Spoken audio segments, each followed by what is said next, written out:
Number Chaulkora গাঁওবাসীৰ সহযোগত জগতৰ মংগলৰ উদ্দেশ্যে এই অঞ্চলৰ ৰাইজৰ ঐক্য সম্প্ৰীতি সমন্বয়ৰ অৰ্থে দুদিনীয়া কাৰ্যসূচীৰে যি বৈকুণ্ঠৰ কল্পতৰু ভাগৱত শাস্ত্ৰ পাঠ ব্যাখ্যা অনুষ্ঠান অনুষ্ঠিত কৰি আজি আমাক প্ৰথম দিনৰ ব্যাখ্যাৰ আসনলৈ আমন্ত্ৰণ জনাই আনি আপোনালোকৰ শ্ৰীচৰণ দৰ্শন কৰাৰ লগতে বেদ বেদান্তৰ সাৰ ভাগৱতৰ ওপৰত দুআষাৰ আলোচনা কৰাৰ কাৰণে যি সুযোগ প্ৰদান কৰিছে তাৰ বাবে মই সমূহ উদ্যোক্তাৰ প্ৰমুখ্যে এই গাঁওবাসী সমূহ ৰাইজলৈ মোৰ আন্তৰিক শ্ৰদ্ধা আৰু সেৱা নিবেদন কৰিছোঁ। আজি এই পবিত্ৰ অনুষ্ঠানত অংশগ্ৰহণ কৰা সত্ৰাধিকাৰকে প্ৰমুখ্য কৰি সুধীবৃন্দলৈ মোৰ আন্তৰিক শ্ৰদ্ধা নিবেদন কৰিছোঁ। আমি গুৰুজনাৰ ব্যাসকৃত ভাগৱত অসমীয়ালৈ তৰ্জমা কৰি সকলোৱে বুজি পোৱাকৈ দ্বিতীয় স্কন্ধ ভাগৱতত যি ভাগৱত মহাধৰ্মৰ ওপৰত তেৰাই ইতিমধ্যে আমাৰ পাঠকে পাঠ কৰিলে। এই ভাগৱতৰ মাজেদি আমাক কি ক'ব বিচাৰিছে, ইয়াৰ পৰা আমি জানিবলগীয়া, বুজিবলগীয়া, শিকিবলগীয়া আৰু আমাৰ উঠি অহা প্ৰজন্মক জনাবলগীয়া, বুজাবলগীয়া, শিকাবলগীয়া কি দিশ আছে, আমি তাৰ ওপৰত আলোচনা কৰিম পদবন্ধে। আলোচনা প্ৰসংগত যদি আপোনালোকৰ কিবা সংশয় থাকে প্ৰশ্ন কৰি সংশয়টো দূৰ কৰি ল'ব। এইকাৰণেই তেৱেশে বাৰ হয়। গতিকে আজিৰ পাঠৰ জৰিয়তে যদি আমাৰ মনৰ সংশয়খিনি দূৰ কৰিব পাৰোঁ, অহাকালিলৈ কেনেকৈ শুনিম, পৰহিলৈ কেনেকৈ শুনিম, আমাৰ অনুৰাগটো বাঢ়ি যাব আৰু ইহে হ'ব আমাৰ কাৰণে এটা মহান ভক্তি। পৰম অনুৰক্তি, ঈশ্বৰেই ভক্তি। ঈশ্বৰৰ কথা শুনিবৰ কাৰণে, জানিবৰ কাৰণে, বুজিবৰ কাৰণে আমাৰ মনৰ যিটো অনুৰাগ তাকেই ভক্তি বুলি বেদে সিদ্ধান্ত দিছে। মই মূল বিষয়লৈ যোৱাৰ আগতেই আজিৰ এই অনুষ্ঠানটোৰ যি তাৎপৰ্যতা তাৰ ওপৰত আপোনালোকৰ মই দৃষ্টি আকৰ্ষণ কৰিব খুজিছোঁ যে আপোনালোকৰ গাঁওবাসীয়ে বিশেষকৈ আইসকলে মুখ্যতম ভূমিকা লৈ এই অনুষ্ঠানটো অনুষ্ঠিত কৰাটো আটাইতকৈ প্ৰশংসনীয় হৈছে। আমাৰ ঋকবেদত কৈছে ন গৃহম গৃহম ইতি আহু গৃহিণী গৃহম উচ্যতে তয়া হি স্বহিতা সৰ্বান পুৰুষায়ম সমুষ্ণুতে। যিখন ঘৰৰ, যিখন সমাজৰ আইসকল ঈশ্বৰ ভক্তিপৰায়ণ হ'ব, তেওঁলোক নিজেতো উদ্ধাৰ হ'বই, সমস্ত পুৰুষৰ চতুৰ্বৰ্গ সাধন কৰিব। আজি আইসকলে মুখ্যতম ভূমিকা লৈ দুদিনীয়া কাৰ্যসূচীৰে পবিত্ৰ অনুষ্ঠান অনুষ্ঠিত কৰিছে। সামগ্ৰিকভাৱে আমি যদিও ভাগৱত পাঠ ব্যাখ্যা অনুষ্ঠান নাম প্ৰসংগ বুলি উল্লেখ কৰিছোঁ, কিন্তু বেদৰ মতে, মহাপুৰুষৰ মতে, ভাগৱতৰ মতে, ভগৱন্তৰ শ্ৰীমুখৰ মতে আজি আপোনালোকৰ গাঁওবাসীয়ে কলিৰ দুদিনীয়া যজ্ঞ অনুষ্ঠিত কৰিছে।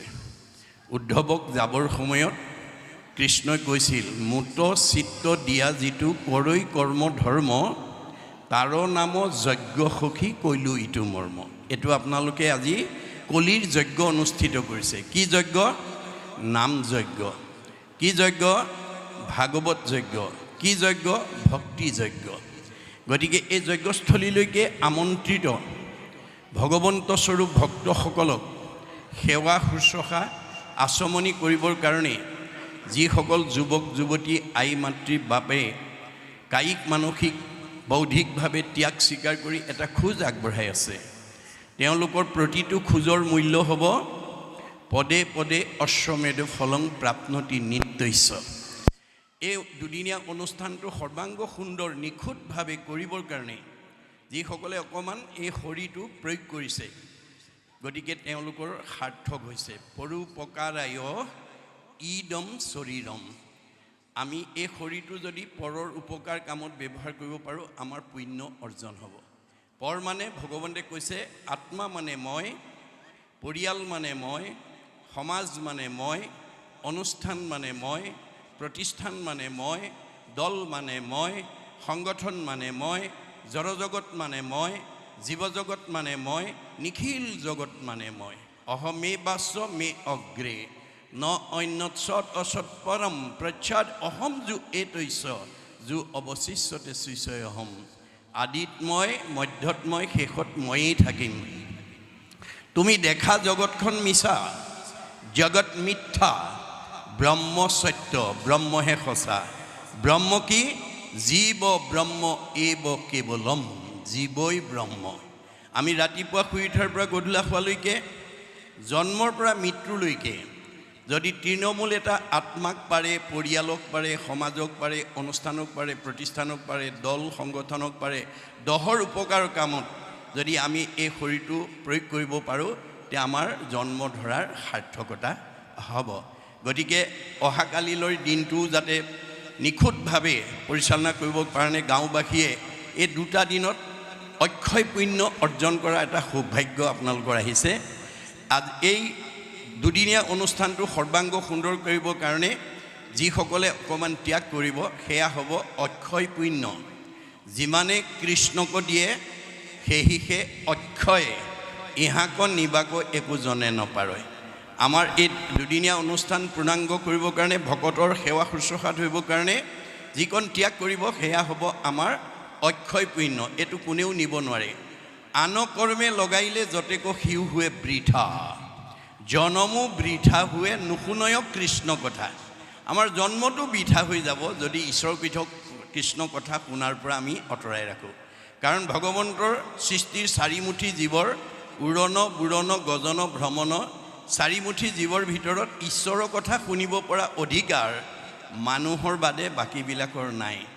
গীতাত কৈছে অসংখ্যাত জীৱ আছে সংসাৰৰ ভিতৰে, মনুষ্যকে ভজে আনে ভজিতে নপাৰে। ভগৱন্তৰ সৃষ্টি চাৰিমুঠি জীৱৰ ভিতৰত মানুহৰ বাদে ঈশ্বৰৰ কথা শুনা কোৱাৰ অধিকাৰ আনৰ নাই। গতিকে আমি এই ভাগৱত অনুষ্ঠান কিয় অনুষ্ঠিত কৰিব লাগে, কিয় পঢ়িব লাগে, কিয় শুনিব লাগে? ভাগৱততে উল্লেখ আছে, আকৌ শুনি বন্ধ্যা নাৰী পুত্ৰ হুৱে গুণৱন্ত, দুৰ্জনো সজন হুৱে দুখী ধনৱন্ত। ভাগৱত শুনিলে সতী সন্তান নোহোৱা মহিলাই সুযোগ্য সন্তান পোৱাৰ যোগ্যতা পায় বুলি কৈছে। দুষ্ট মানুহ শান্ত হৈ যায়, দুখীয়া মানুহ ধনী হৈ যায়। সেইকাৰণে গুৰুজনে সমস্ত জীৱশ্ৰেষ্ঠ মানুহক আহ্বান জনাইছে কি বুলি? কিন্তু আগে প্ৰথমত মহাশাস্ত্ৰ ভাগৱত শুনিওক মহাযত্ন কৰি। বিশেষণ লগাইছে দেই, মহাযত্ন কৰি ভাগৱত শুনিবলৈ আহিব লাগে। লাভ কি হ'ব? বিষয়ৰ দুখ যত সকলে কৰিব হত, হৰি ভকতৰ সংগ ধৰি। আজিৰ দৰে ভকতৰ সংগত বহি যদি ভাগৱত শুনিব পাৰে, আপোনালোকৰ জীৱনৰ পাৰিবাৰিক জীৱন, দাম্পত্য জীৱন, যুগ্ম জীৱন, সাংসাৰিক জীৱন, সামাজিক জীৱনৰ যিবিলাক দুখ কষ্টই আমাক বিব্ৰত কৰি তোলে, অশান্তি দিয়ে, তাৰ পৰা আমি নিজক মুক্ত কৰিব পাৰিম। আজি যি ভাগৱত আমি 2 নম্বৰ চাউলকৰা গাঁৱৰ নামঘৰৰ তলত বহি শুনিব পাইছোঁ, ই পূৰ্বতে ক'ত আছিল? স্বাদত অমৃতময় পৰম আনন্দ ৰস পূৰ্বতে আছিলা বৈকুণ্ঠত। বৈকুণ্ঠত আছিল। কৃষ্ণৰ কৃপাটো পাছে অৰ্ধেক বয়স গইলে পাইলা ব্ৰহ্মা পদ্মকল্পত। পদ্মকল্পত সৃষ্টিকৰ্তা ব্ৰহ্মই আধা বয়স যাওঁতে এই ভাগৱত শাস্ত্ৰ ভগৱানৰ মুখৰ পৰা 4 শ্লোকত পাইছিল। ব্ৰহ্মা দিলা নাৰদক ইটো ফলৰ ৰহস্যক, নাৰদে ব্যাসক আনি দিলা, নগৈল তিলেক ভাগি ইডালে সিডালে লাগি শুক মুখে মাটিত নামিলা। ব্ৰহ্মাই 4 শ্লোকত পাইছিলে, 6 শ্লোকক নাৰদক দিলে, নাৰদে 8 শ্লোকক ব্যাসক দিলে, ব্যাসে 10 শ্লোকক শুকক দিলে, শুকে 12 শ্লোকত পৰীক্ষিত কোৱা ভাগৱত আজি আমি নামঘৰত বহি শুনিব পাইছোঁ। ও নমো ভগৱতে বাসুদেৱায়। এই 12 অক্ষৰ 12 স্কন্ধ ভাগৱত আজি আমি নামঘৰত শুনিব পাইছোঁ। গুৰুজনে কৈছে কৰা পান ফল ইটো যাৰ আছে ভাগ্য যিটো। আজি ইয়ালৈ অহাসকলক ভাগ্যৱান বুলি কৈছে। ৰস বিভাৱনত চতুৰ টেঙৰ মানুহ বুলি কৈছে। সাধুৰ সংগ অনুসৰি কৃষ্ণ কথা কৰ্ণে ভৰি সমস্ত আপদ কৰা দূৰ। আমি যদি আজিৰ দৰে সাধুৰ সংগত বহি কৃষ্ণ কথা শুনিব পাৰোঁ, সমস্ত আপদৰ পৰা আমি নিজক মুক্ত কৰিব পাৰিম। মনত ৰাখিব কথাটো। গতিকে ভাৰতবৰ্ষৰ প্ৰথম কোনে ভাগৱত শুনিবলৈ বাধ্য হৈছিল? যিজনক ভগৱন্তই ভাৰতবৰ্ষৰ শ্ৰেষ্ঠ বৈষ্ণৱ ৰজা কৰি জন্ম দিছিল, যাৰ নাম আছিল পৰীক্ষিত। তেওঁক বৈষ্ণৱ কৰি জন্ম দিছিল, তৎসত্বেও অভিশপ্ত হৈ গ'ল। কিয়? তেওঁৰ যিটো বৈশিষ্ট্য প্ৰয়োগ কৰিব নাজানিলে। বৈষ্ণৱৰ বৈশিষ্ট্য কি? সাধুৰ সেৱা নাম ধৰ্ম কৰিবেক সাৰ। বৈষ্ণৱ বোলেও এহি তত্ত্ব আছে যাৰ। আপোনালোকৰ ঘৰৰ পৰিয়াল সমাজৰ ভিতৰত যাৰ সন্ত মহন্ত ভক্তৰ প্ৰতি যাৰ শ্ৰদ্ধা থাকিব, নামৰ প্ৰতি যাৰ আস্থা থাকিব, সেই গুণ বৈশিষ্ট্য ব্যক্তিজন ডেকা ল'ৰাই হওক বা গাভৰু ছোৱালীয়ে হওক, বোৱাৰীয়ে হওক বা শাহুৱে হওক, পিতৃয়ে হওক বা মাতৃয়ে হওক, তেওঁলোক বৈষ্ণৱ। বৈষ্ণৱৰ দ্বিতীয় বৈশিষ্ট্য, এনেকৈ নামঘৰত বা কোনো ব্যক্তিগত অনুষ্ঠানত বা নাম প্ৰসংগত বা পাঠ প্ৰসংগত একেলগে বহাৰ পিছত বৈষ্ণৱ গুণসম্পন্ন ব্যক্তিয়ে গ্ৰাম্য কথা নাপাতে, বিষয়ৰ কথা নাপাতে, ভকতৰ বিষয়ত নাহি আশকতি। কৃষ্ণ কথা শুনিবলৈ সদায় কৰে ৰতি। কেনেকৈ কৃষ্ণ কথা এটা শুনি জন্ম জন্মান্তৰ কাৰণে অক্ষয় পুণ্য অৰ্জন কৰি জীয়াই থাকোঁতে শান্তি আৰু মৰিলে সদ্গতি পাব পাৰে, তাৰ কাৰণে তেওঁ অনুৰাগী হৈ থাকে। বিঠা বাক্য নুবুলিব নামাতিব মিছা, কৃষ্ণ কথা শুনিবলৈ কৰিবেক ইচ্ছা। কৃষ্ণ কথা শুনিবৰ কাৰণে সদায় তেওঁ অনুৰাগী হৈ থাকে। জগত পাৱন হৰি কথা সমুদায়, ভকতৰ সংগ বিনে আন সংগে নাই। আজিৰ দৰে অনুষ্ঠানলৈ নাহিলে মন পবিত্ৰ কৰিব, পৰিয়াল পবিত্ৰ কৰিব পৰা, সমাজ পবিত্ৰ কৰিব বা পৰিৱেশ পবিত্ৰ কৰিব পৰা শক্তি আনৰ ওচৰত নাই। সেইকাৰণে আমাৰ 4 নম্বৰ বৈশিষ্ট্যটো হৈছে নকৰিব প্ৰাণী হিংসা মনে একোজন, সদায়েই চিন্তিব মাত্ৰ কৃষ্ণৰ চৰণ। বৈষ্ণৱ ভক্ত গুণসম্পন্ন ব্যক্তিয়ে প্ৰাণী হিংসা নকৰে। কাৰণ ভগৱানে কৈছে, যত দেখা ভূত প্ৰাণী সবাহাকে বিষ্ণু মানি, হিংসা এৰি কৰা উপকাৰ। মই চবতে আছোঁ দেই, কুকুৰ চিগাৰিল গদৰ ভৰু আত্মাৰাম। দেহটোহে কুকুৰ মেকুৰী গাহৰি, আত্মাটো নহয়। গতিকে পাৰিলে কাৰোবাক উপকাৰ কৰিবা, কাকো হিংসা নকৰিবা। হিংসা কৰিলে পাপ আয় পৰপীড়নম। আপুনি কাৰোবাক হিংসা কৰিব পাৰিব, কিন্তু পাপ হ'ব। পাপ হোৱাৰ লগে লগে আপোনাৰ জীৱনলৈ দুখ দুৰ্গতি নামি আহিব, আয়ুস কাটি দিব ভগৱানে। 100 বছৰ ভোগ কৰিবলৈ নাপায়। আনক হিংসা কৰা মানুহক কেতিয়াও 100 বছৰ ভগৱানে ভোগ কৰিবলৈ নিদিয়ে। পৰোপকাৰে পুণ্যম, পাৰিলে কাৰোবাক উপকাৰ কৰিব, পুণ্য হ'ব, সুখ ভোগ কৰিব পাৰিব, উন্নতি কৰিব আৰু আয়ুস বঢ়াব। আনৰ উপকাৰ কৰা মানুহৰ আয়ুস বাঢ়ে, মনত ৰাখিব। পৰীক্ষিতে সেইখিনিতে ভুল কৰিলে, মৃগয়া কৰিবলৈ গুচি গ'ল, অৰ্থাৎ প্ৰাণী হিংসা কৰিবলৈ গুচি গ'ল, যাৰ কাৰণে তেওঁ পাপ সিদ্ধ হ'ল।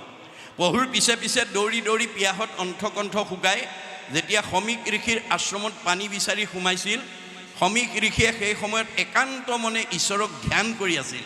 কোন আহিছে কোন অহা নাই ক'ব নোৱাৰে, কিন্তু পৰীক্ষিতে সেই বিবেচনা নকৰি পদমৰ্যাদাক প্ৰাধান্য দি, মই দেশৰ ৰজা, তুমি মোৰ প্ৰজা, তোমাৰ আশ্ৰমত আহিছোঁ, তুমি মোক মান্যতা দিয়া নাই, এই বুলি খঙত একো নাই হৈ ধনুৰ আগেৰে মৰা সাপ এটা আনি সমীক ঋষিৰ ডিঙিত মেৰিয়াই থৈ গুচি গ'ল।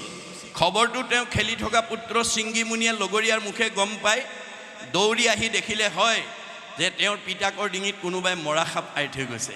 তেওঁ খঙত একো নাই হৈ লগে লগে অভিশাপ দিলে, মোৰ পিতাদেউৰ ডিঙিত যোনে এনেকৈ মৰা সাপ আঁৰি থৈ গৈছে, এই তক্ষকেই তাক 7 দিনত দংশন কৰি মাৰিব।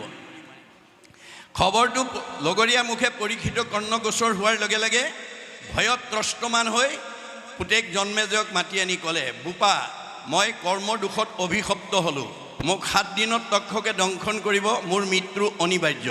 এই সপ্তদ্বীপা পৃথিৱী পৰিচালনাৰ দায়িত্ব মই তোমাৰ ওপৰত অৰ্পণ কৰিলোঁ, আৰু মই কিবা প্ৰকাৰে তক্ষকৰ হাতৰ পৰা নিজক বচাব পাৰোঁ নেকি উপায় বিচাৰি যাওঁ। এই বুলি পুতেকৰ হাতৰ ৰাজ্যভাৰ দি তেওঁ ক'লৈ গ'ল? গংগাৰ পাৰত গৈ আশ্ৰয় ল'লেগৈ। এতিয়া আমাৰ প্ৰশ্ন হ'ল, পৰীক্ষিতে যদি তক্ষকৰ হাতৰ পৰা, কালৰ হাতৰ পৰা, মৃত্যুৰ হাতৰ পৰা ৰক্ষা পাবৰ কাৰণে যদি গংগাৰ আশ্ৰয় ল'ব লাগে, আমি ল'ব লাগে নে নালাগে? আৰু আজি আমি লৈছোঁ নে নাই, এই কথাটো আজি আমি প্ৰত্যেকে অনুভৱ কৰিব লাগিব। কি গংগা? নামেই গংগা, নামে নাতাৰিলে জীৱ আৰু কোনে তাৰে। আমাক ঈশ্বৰ নামে নতৰালে আমাৰ তৰণৰ বিকল্প নাই। খবৰটো পোৱাৰ লগে লগে ৰাজ্যৰ দেৱঋষি, ৰাজঋষি, ব্ৰহ্মঋষি, ঋতিযোগে প্ৰমুখ্য কৰি গণ্য মান্যসকল আহি পৰীক্ষিতৰ সন্মুখত সমবেত হ'ল। এই কথাটোৱে আমাক কি শিকাইছে যে 2 নম্বৰ চাউলকৰা গাঁৱত চাৰিসীমাত বিভিন্ন পৰিয়াল, বিভিন্ন বংশ, বিভিন্ন সমাজ, বিভিন্ন জাতি, বিভিন্ন ধৰ্মৰ লোকে বসবাস কৰিব পাৰে। ধৰ্মৰ ভিন্নতা থাকিব পাৰে, জাতিৰ ভিন্নতা থাকিব পাৰে, সমাজৰ ভিন্নতা থাকিব পাৰে, বংশৰ ভিন্নতা থাকিব পাৰে, পৰিয়ালৰ ভিন্নতা থাকিব পাৰে, কিন্তু আত্মাৰ ভিন্নতা নাই। আত্মা দৃষ্টিত আমি সকলো ঈশ্বৰৰ সন্তান, অমৃতৰ সন্তান। আমি সকলো ঈশ্বৰৰ অমৃতৰ সমান। তোমাৰে সেই অংশ আমি যত জীৱজাত। আমি আত্মা দৃষ্টিত সকলোৰে আপোনাৰ আৰু মোৰ মাজত পাৰ্থক্য নাই, কিন্তু দেহৰ ক্ষেত্ৰত আপোনাৰ লগত মোৰ তেজৰ সম্পৰ্ক নাই, আত্মাৰ সম্পৰ্ক আছে। গতিকে আপোনালোকৰ 2 নম্বৰ চাউলকৰা গাঁৱত কাৰোবাৰ যদি বিপদ আপদ এটা হয়, মোৰ কোনো পৰিয়াল নহয়, মোৰ কোনো বংশ নহয়, মোৰ কোনো সমাজৰ নহয় বুলি খবৰ এটা নোলোৱাকৈ নাথাকিব। ভগৱানে বেয়া পাব। ভগৱানে কাক ভাল পায়? বাইবেলত কৈছে গড লাভছ হিম হু লাভছ হিজ ক্ৰিয়েচৰ। ভগৱানে সেইজনকেই ভাল পায় যি তেওঁৰ সৃষ্টিৰ প্ৰাণীবিলাকক ভাল পায়। গতিকে খবৰ ল'বলৈ অহাৰ কাৰণে আপোনালোকে অনাগত দিনত গাঁৱত বা ওচৰৰ সমাজত কাৰোবাৰ বিপদ এটা হ'লে খবৰ এটা লোৱাটো মানৱীয় ধৰ্ম। সকলোকে মুখৰ আগত দেখাৰ লগে লগে পৰীক্ষিত ৰজাই সাহস পালে, প্ৰেৰণা পালে আৰু প্ৰশ্ন কৰিলে, কোৱা দেৱঋষি, কোৱা ৰাজঋষি, কোৱা ব্ৰহ্মঋষি, কোৱা ঋতিযক, কোৱা গণ্যমান্যসকল, কি কৰিলে মই তক্ষকৰ হাতৰ পৰা, কালৰ হাতৰ পৰা, মৃত্যুৰ হাতৰ পৰা মই নিজক বচাব পাৰিম? ৰজাৰ প্ৰশ্ন শুনি প্ৰত্যেকে নিজা নিজা উত্তৰ দিলে। কোনোৱে ক'লে তপ কৰা, কোনোৱে ক'লে জপ কৰা, কোনোৱে ক'লে যজ্ঞ কৰা, কোনোৱে ক'লে দান কৰা, কোনোৱে ক'লে তীৰ্থ কৰা, কোনোৱে ক'লে স্নান কৰা। নানা ঋষিৰ নানা মত। নানা ঋষিৰ নানা মতে পৰীক্ষিতৰ মৃত্যুৰ ভয় আঁতৰ কৰিব নোৱাৰিলে। কিয়? কাৰণটো একাদশ স্কন্ধ ভাগৱতত গুৰুজনে লিখি থৈ গৈছে।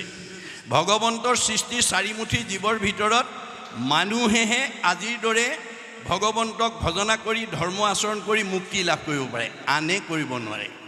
গতিকে আমি জীৱশ্ৰেষ্ঠ মানুহ হিচাপে পৃথিৱীৰ য'তেই জন্ম গ্ৰহণ নকৰোঁ কিংবা যি জাতি জনগোষ্ঠীতেই জন্মগ্ৰহণ নকৰোঁ কিংবা ঈশ্বৰক ভজিবই লাগিব।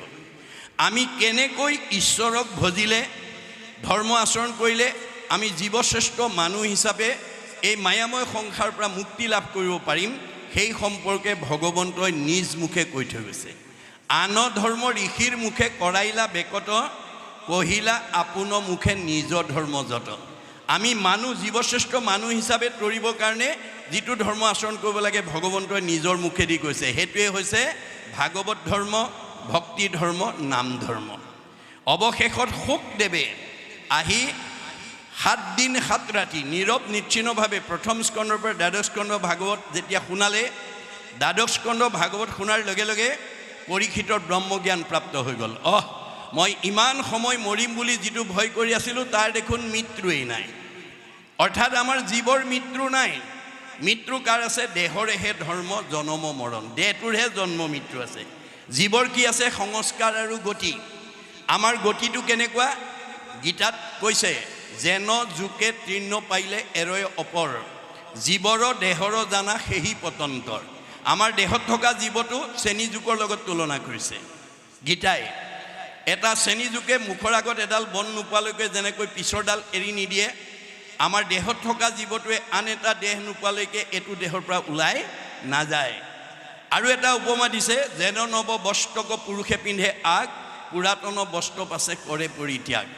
আপুনি ফটা চোলা এটা পিন্ধি আছিল, বজাৰৰ পৰা নতুন এটা অনাৰ লগে লগে আমি পুৰণাটো পেলাই যেনেকৈ নতুনটো পিন্ধোঁ, আমাৰ দেহত থকা জীৱটোৱে এই পুৰণা দেহটো এৰি নতুন দেহলৈ যাব, গতি কৰিব। গতি দুটা, হয় ঊৰ্ধ্বগতি নহয় অধোগতি, হয় আপগ্ৰেড নহয় ডিগ্ৰেড।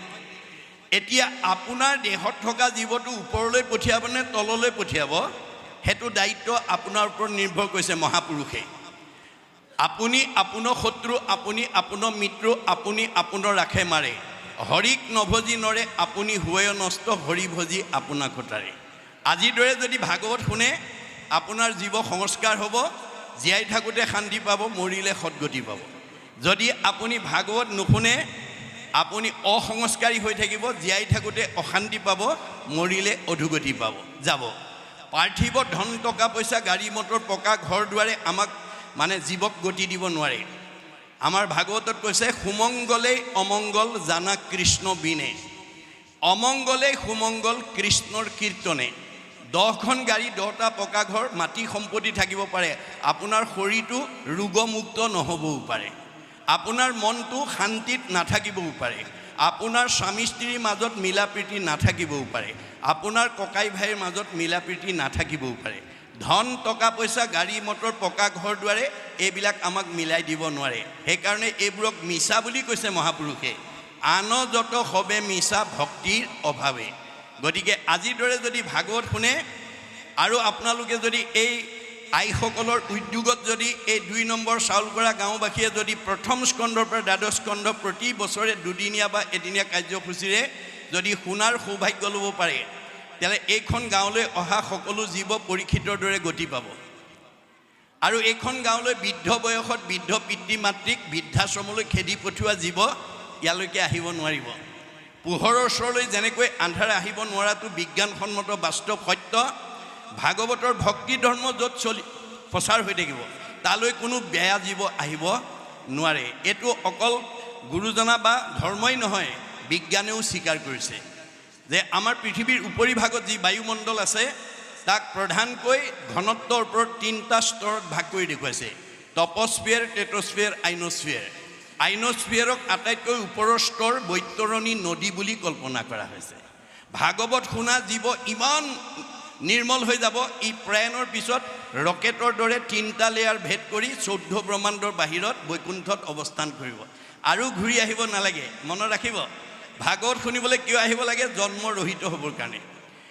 আপুনি যিমান দামী কাপোৰ নিপিন্ধক মলি পৰিবই, মলি গুচাবলৈ চাবোন চাৰ্ফ ব্যৱহাৰ কৰিবই লাগিব। মই দামী কাপোৰ পিন্ধিছোঁ বুলি যদি চাবোন চাৰ্ফ ব্যৱহাৰ নকৰে, আপোনাৰ দামী কাপোৰখনৰ পৰা মলি নিজে আঁতৰ নহয়। আপুনি 2 নম্বৰ চাউলকৰা গাঁৱৰ মই বিদ্যাৱন্ত, ধনৱন্ত, শ্ৰীমন্ত, সম্পদশালী, মোতকৈ জ্ঞানী, মানি, বুদ্ধিৱন্ত নাই এই বুলি ভাবি যদি এই দুদিনীয়া কাৰ্যসূচীলৈ যদি ভাগৱত শুনিবলৈ নাহে, তেতিয়াহ'লে তেওঁ কলিমল মায়ামৰ পৰা মুক্ত হ'ব নোৱাৰিব। তেওঁ মানে এই 3টা লেয়াৰৰ ভিতৰত ঘূৰি থাকিব। মনত ৰাখিব কথাটো। এই 3টা লেয়াৰৰ ভিতৰত পুনৰপি জনমম পুনৰপি মৰণম হৈ থাকিব লাগিব। এই জন্মত আপুনি টাইলছ দিয়া ঘৰৰ মাজত আছে, দামী পোছাক পিন্ধিছে, গাড়ী মটৰত ফুৰিছে, পকা ঘৰৰ তলত আছে, এইটো আপোনাৰ পূৰ্ব জন্মৰ পুণ্য ফল। আমাৰ কৰ্মফলক 3টা ভাগত বিভক্ত কৰিছে: প্ৰাৰব্ধ, আৰব্ধ, অনাৰব্ধ। প্ৰাৰব্ধ বেছি পুণ্য লৈ 2 নম্বৰ চাউলকৰা গাঁৱত যি গৃহস্থী বাস কৰিছে সি সকলোতকৈ ওপৰত থাকিব। মধ্যম পুণ্য লৈ অহাখিনি মধ্যমত থাকিব আৰু কম পুণ্য লৈ অহাখিনি কমত থাকিব। গাঁও একেখনেই, কিন্তু দুখবিলাক বেলেগ বেলেগ। গণ্ডগোল ক'ত লাগিছে? প্ৰাৰব্ধ জন্মত লৈ অহা পুণ্যৰ অনুকূলেহে আপুনি এইখন গাঁৱত ভগৱানে অৱস্থান কৰিছে। এক বিন্দু ইফাল সিফাল কৰিব নোৱাৰে। গতিকে যদি আজিৰ দৰে ভাগৱত শুনে, তেতিয়া আমি ৰহস্য ভেদ কৰিব পাৰিম। কি ৰহস্য? সীমা একেটাই, এজন সুখত আছে, এজন দুখত আছে। গাঁও একেখনেই, কোনোবা শান্তিত আছে, কোনোবা অশান্তিত আছে। এই ৰহস্য ভেদ কৰিব লাগিব। ৰহস্যক জানে যিটো লোক সততে কীৰ্তন কৰে মোক ধৰি দৃঢ় ব্ৰত কৰি যত্ন বিপৰীত। আপোনালোকে বহুত যত্ন কৰি ভাগৱত শুনিবলৈ আহিব লাগিব, তেতিয়াহ'লে আপোনাৰ জীৱ সংস্কাৰ হৈ যাব। মই পুনৰ কৈছোঁ, আপোনালোকৰ ৰাইজে আইসকলৰ উদ্যোগত যদি এই অনুষ্ঠানটো এনেকুৱা পৰিকল্পনাৰে আপোনালোকে আগবঢ়াই নিয়ক যে আমি 25 বছৰ ভৰি দিলে ৰূপালী জয়ন্তী পাতিম, 50 বছৰত ভৰি দিলে আমি সোণালী জয়ন্তী পাতিম, 60 বছৰত ভৰি দিলে আমি হীৰক জয়ন্তী পাতিম, 75 বছৰত ভৰি দিলে আমি মহাৰজত জয়ন্তী পাতিম, আৰু 100 বছৰত ভৰি দিলে আমি শতবাৰ্ষিকী পাতিম।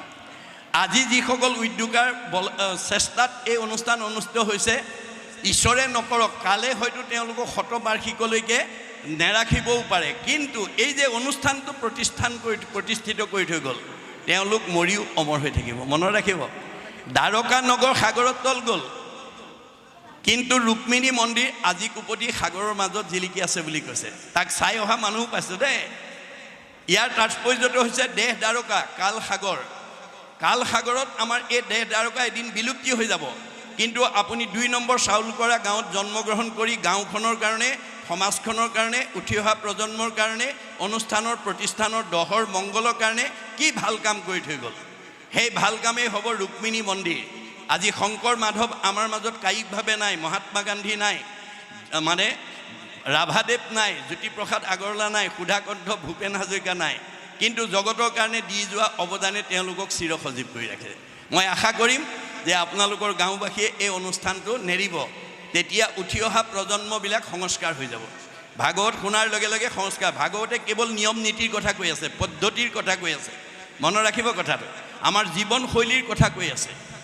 এফালে আন্ধাৰ, এফালে পোহৰ, এফালে দিন, এফালে ৰাতি, এফালে কৰণীয়, এফালে বৰ্জনীয়, দুটা বস্তুৰ ওপৰত ভাগৱতে আমাক কৈ আছে। গতিকে এই দ্বিতীয় স্কন্ধ ভাগৱতৰ ভাগৱত মহাধৰ্ম নামাকৰণৰ সৈতে মৃত্যুমুখী পৰীক্ষিত 7 দিন সময় আছে। পৰীক্ষিতৰ যদি 7 দিন আছে, আমাৰ কেইদিন আছে বাৰু? আজি কি বাৰ বা? আজি কি বাৰ? শুক্ৰবাৰ।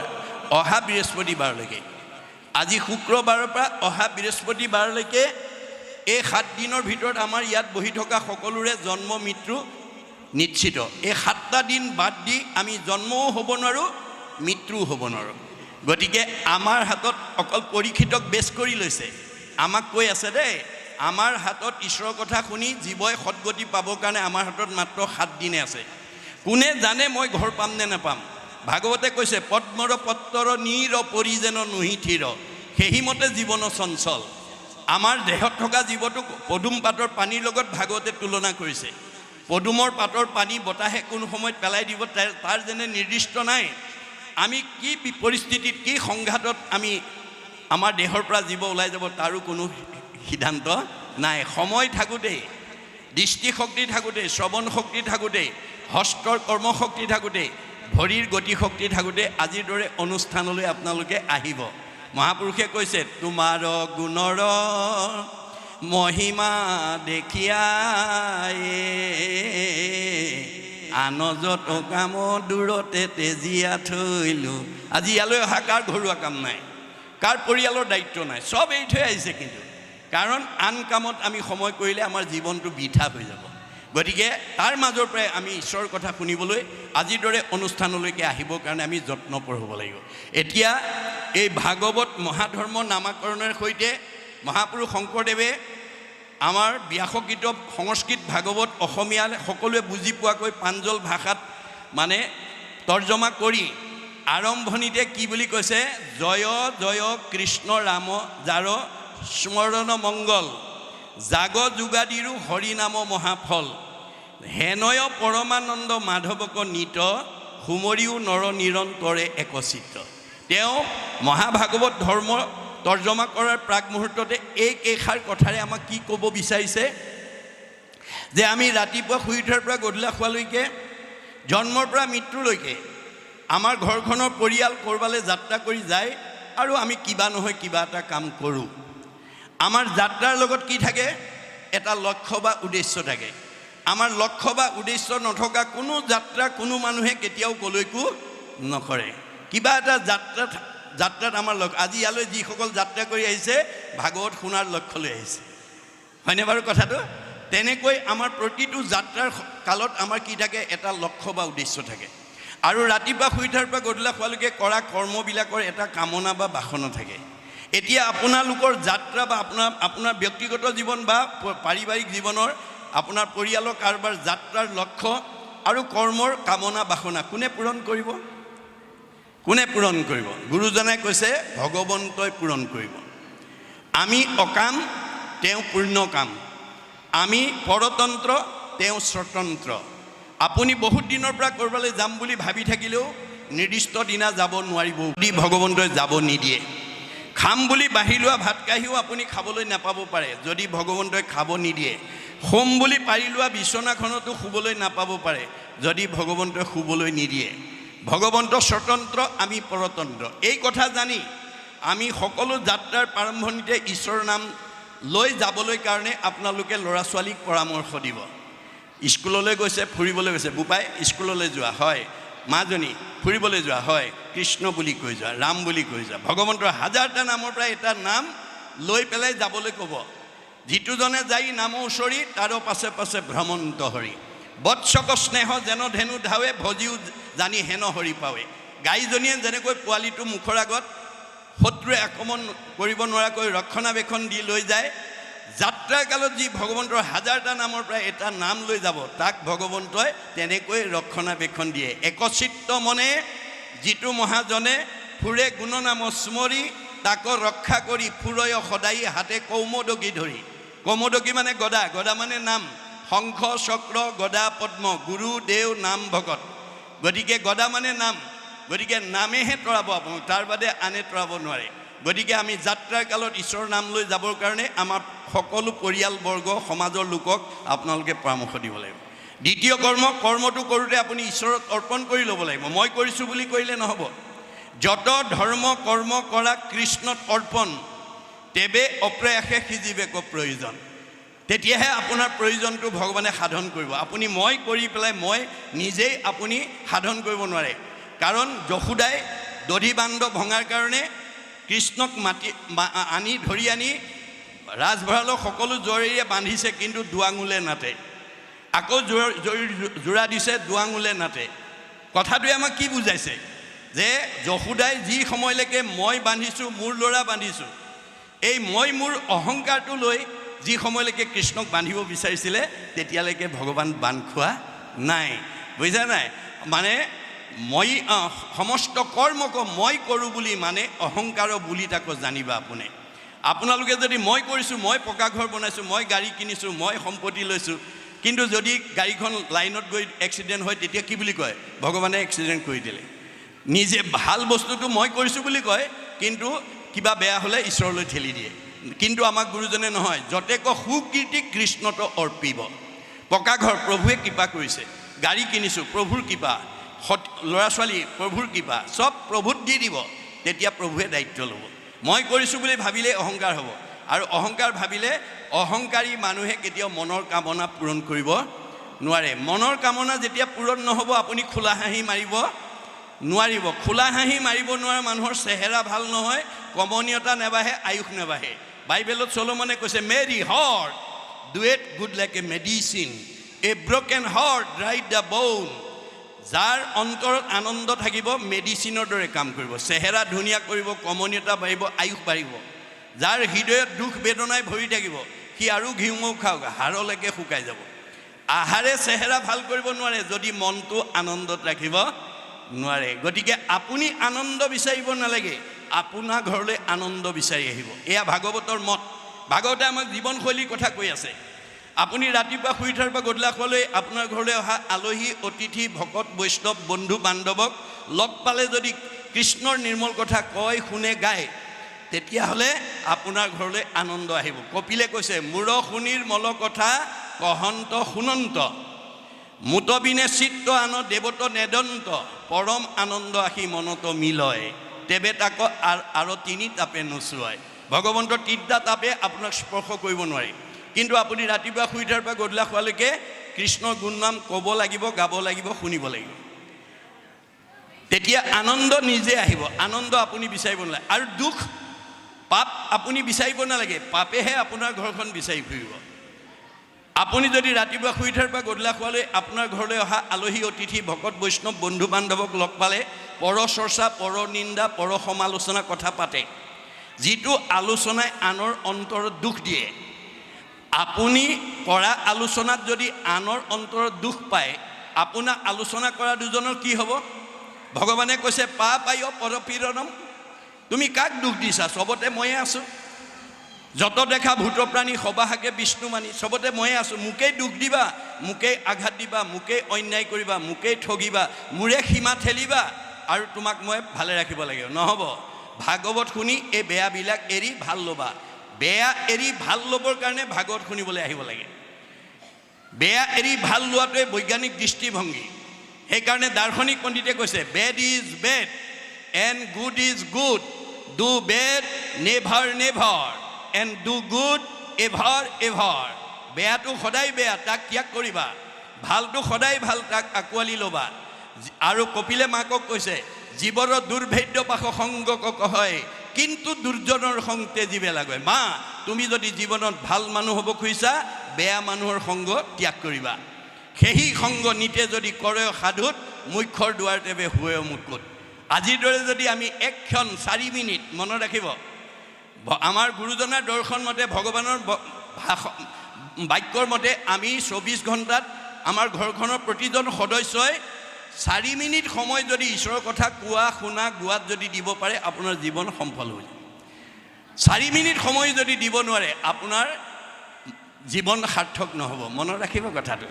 এইকাৰণে তেওঁ প্ৰথমতে ঈশ্বৰক কি কৰিছে? গুণ বৰ্ণনা কৰিছে। জয় জয় কৃষ্ণ যাৰ স্মৰণ মংগল, যাৰ নাম স্মৰণ কৰিলেই মংগল আহে। সুমংগলেই অমংগল জানা কৃষ্ণ বিনে, অমংগলেই সুমংগল কৃষ্ণৰ কীৰ্তনে। আপোনাৰ মানসিকভাৱে পাৰিবাৰিক জীৱনত, দাম্পত্য জীৱনত, যুগ্ম জীৱনৰ, সামাজিক জীৱনত কিবা দুখে আপোনাক আক্ৰান্ত কৰিছে, ঈশ্বৰৰ নাম লগে লগে ভাল হৈ যাব। মনত ৰাখিব, এক নিয়ম কৈ আছে মাত্ৰ। তাৰপিছত কৈছে হেনয় পৰমানন্দ মাধৱক নিথে, যিজনে আমাক পৰম আনন্দ দিব পাৰে। কৃষ হেন শব্দ এইটো পৃথিৱী বাচক ভৈল, ন আনন্দত প্ৰৱৰ্তয়, দুয়ো এক পদ ভৈলে পৰম ব্ৰহ্ম ৰূপ কৃষ্ণ, নাম আনন্দক মাত্ৰ কয়। কৃষ্ণ নামে আমাক আনন্দ দিয়ে। আপুনি দিনটোত যিমান কৃষ্ণ বুলি ক'ব পাৰিব, সিমানেই আনন্দ আপোনাৰ মনলৈ গুচি আহিব। মনত ৰাখিব কথাটো। গতিকে আমি সদায় বুলি কৈছে হেনয় পৰমানন্দ মাধৱক নিত, সুমৰিও নৰ নিৰন্তৰে একচিত। একান্ত চিতে যাতে ভগৱন্তৰ নাম আমি খাওঁতে, শুওঁতে, উঠোঁতে, লৰোঁতে, বহোঁতে ল'ব পাৰোঁ, তাৰ কাৰণে গুৰুত্ব দিব লাগিব দেই। আমি অভ্যাস কৰিব লাগিব। আমাৰ দাৰ্শনিক পণ্ডিতে কৈছে you have to keep the practice of remembrance, নাম স্মৰণ every day, every hour, rather every second. 24 ঘণ্টাত 1 ছেকেণ্ড হ'লেও আপোনাৰ ঘৰখনৰ সকলো সদস্যৰ মুখত যাতে 1000টা নামৰ পৰা এটা নাম, 1000 এফাকি ঘোষাৰ পৰা এফাকি ঘোষা যাতে গাব পৰাকৈ আপোনালোকে অভ্যাস কৰিব লাগিব। When a strong habit is formed by unceasing practice throughout the period of life, then it would be easy to remember God at the time of the death. তেতিয়া আমাৰ মৰিবৰ সময়ত কৃষ্ণৰ নাম অনগল আহিব। জং জং অপিস্মৰণ ভাৱং তেজতে অন্তে কলে বৰম, তম তমেই বৈতি কণ্ঠে সদাতত ভাৱ ভাবিত। আপুনি যদি যাবৰ সময়ত কৃষ্ণৰ নাম ল'ব পাৰে, মুখে বোলে ৰাম, হৃদয়ে ধৰা ৰূপ, এতেকে মুকুতি পাইবা কহিলো স্বৰূপ। আপুনি এতিয়াৰ পৰা অভ্যাস কৰিব লাগিব, তেতিয়াহে মুখত ঈশ্বৰৰ নামটো আহিব। আৰু ঈশ্বৰৰ নাম আহিলে, ৰূপ আহিলে আমাৰ জীৱই গতি পাব। এই কথাটো আমাক কৈ আছে। তাৰপিছত কৈছে কৃষ্ণ কথা অমৃতক পিও সাৱধানে। আজি আপোনালোক সকলোৱে ভাগৱত শুনিবলৈকে আহিছে। 100%, 100% আজি আমাৰ পুণ্য হ'ব। আপোনালোকে সেইটোৰ বাদেই দিয়ক, আজিৰ এই অনুষ্ঠানলৈ ভাগৱত নাম গাবলৈ, শুনিবলৈ অহাসকলক যদি বাটত কোনোবাই দৈব্যবশে দৰ্শন পৰ্শন হৈছে, গোৱাটোতো দূৰৰ কথাই, আপোনালোকে এই নাম গাবলৈ, ভাগৱত শুনিবলৈ উদ্দেশ্য কৰি অহাসকলক যদি কোনোবাই যদি বাটত সৌভাগ্যক্ৰমে দৰ্শন হৈছে, পৰ্শন হৈছে, সংলাপ হৈছে, তেতিয়াহ'লে তেওঁ ইমান পুণ্য হয়, গা নধুলেও হয় বুলি কৈছে। বেদে কৈছে, মনত ৰাখিব, বৈষ্ণৱা লয় সমীপ স্থান, বিষ্ণু সেৱাৰ্থে গতান, চাণ্ডালান পতিতান স্পৃষ্টুৱা ন স্নান মাচৰে। নামঘৰৰ কাষত বাস কৰা লোক, হৰি কথা শুনিবলৈ যোৱা লোকক দৈব্যবশে যদি দৰ্শন পৰ্শন স্পৰ্শন হয়, ইমানেই পুণ্য হয়, নাম তেওঁ গা নুধুলেও হয়। মনত ৰাখিব, সেই কথাটো একাদশ স্কন্ধ ভাগৱতত বিদুৰে উদ্ধৱক উদ্দেশ্যি কৈছিল। কৃষ্ণক বৈকুণ্ঠলৈ পঠিয়াই খৰমজোৰ মূৰত লৈ উচুপি উচুপি কান্দি যেতিয়া আহি আছিলে, প্ৰায় 14 বছৰ কাল তীৰ্থ পৰ্যটন কৰি বিদুৰ ঘৰৰ অভিমুখে আহি আছিলে। যমুনা নদীৰ পাৰতে দুইজনৰ দেখা দেখি হ'ল। দেখা দেখি হৈ বিদুৰে উদ্ধৱক কৈছে, উদ্ধৱ তুমি মহাভাগ্যৱান, তুমি কৃষ্ণক দৰ্শন কৰিলা, পৰ্শন কৰিলা, সংলাপ কৰিলা। মই দুৰ্ভগীয়া, কিন্তু ভগৱানে মোক এটা সুবিধা দিলে। তুমি যিহেতু কৃষ্ণক দৰ্শন পৰ্শন সংলাপ কৰি আহিছা, তোমাক চুলেও মই সমান পুণ্য ভাগী হ'ম। কৃষ্ণ পদ পৰশীয়া আশী আছা বাপ, তোক চুই হওঁ মই পৰম নিষ্পাপ। ঐ বন্ধু উদ্ধৱ সাৱতি ধৰ মোক, শুনি দশগুণে উধাই উদ্ধৱৰ সুখ। উদ্ধৱে তেতিয়ালৈকে জনা নাছিল যে কৃষ্ণ কথা শুনাজনক দৰ্শন পৰ্শন হ'লে আনৰো পুণ্য আৰ্জন হয়।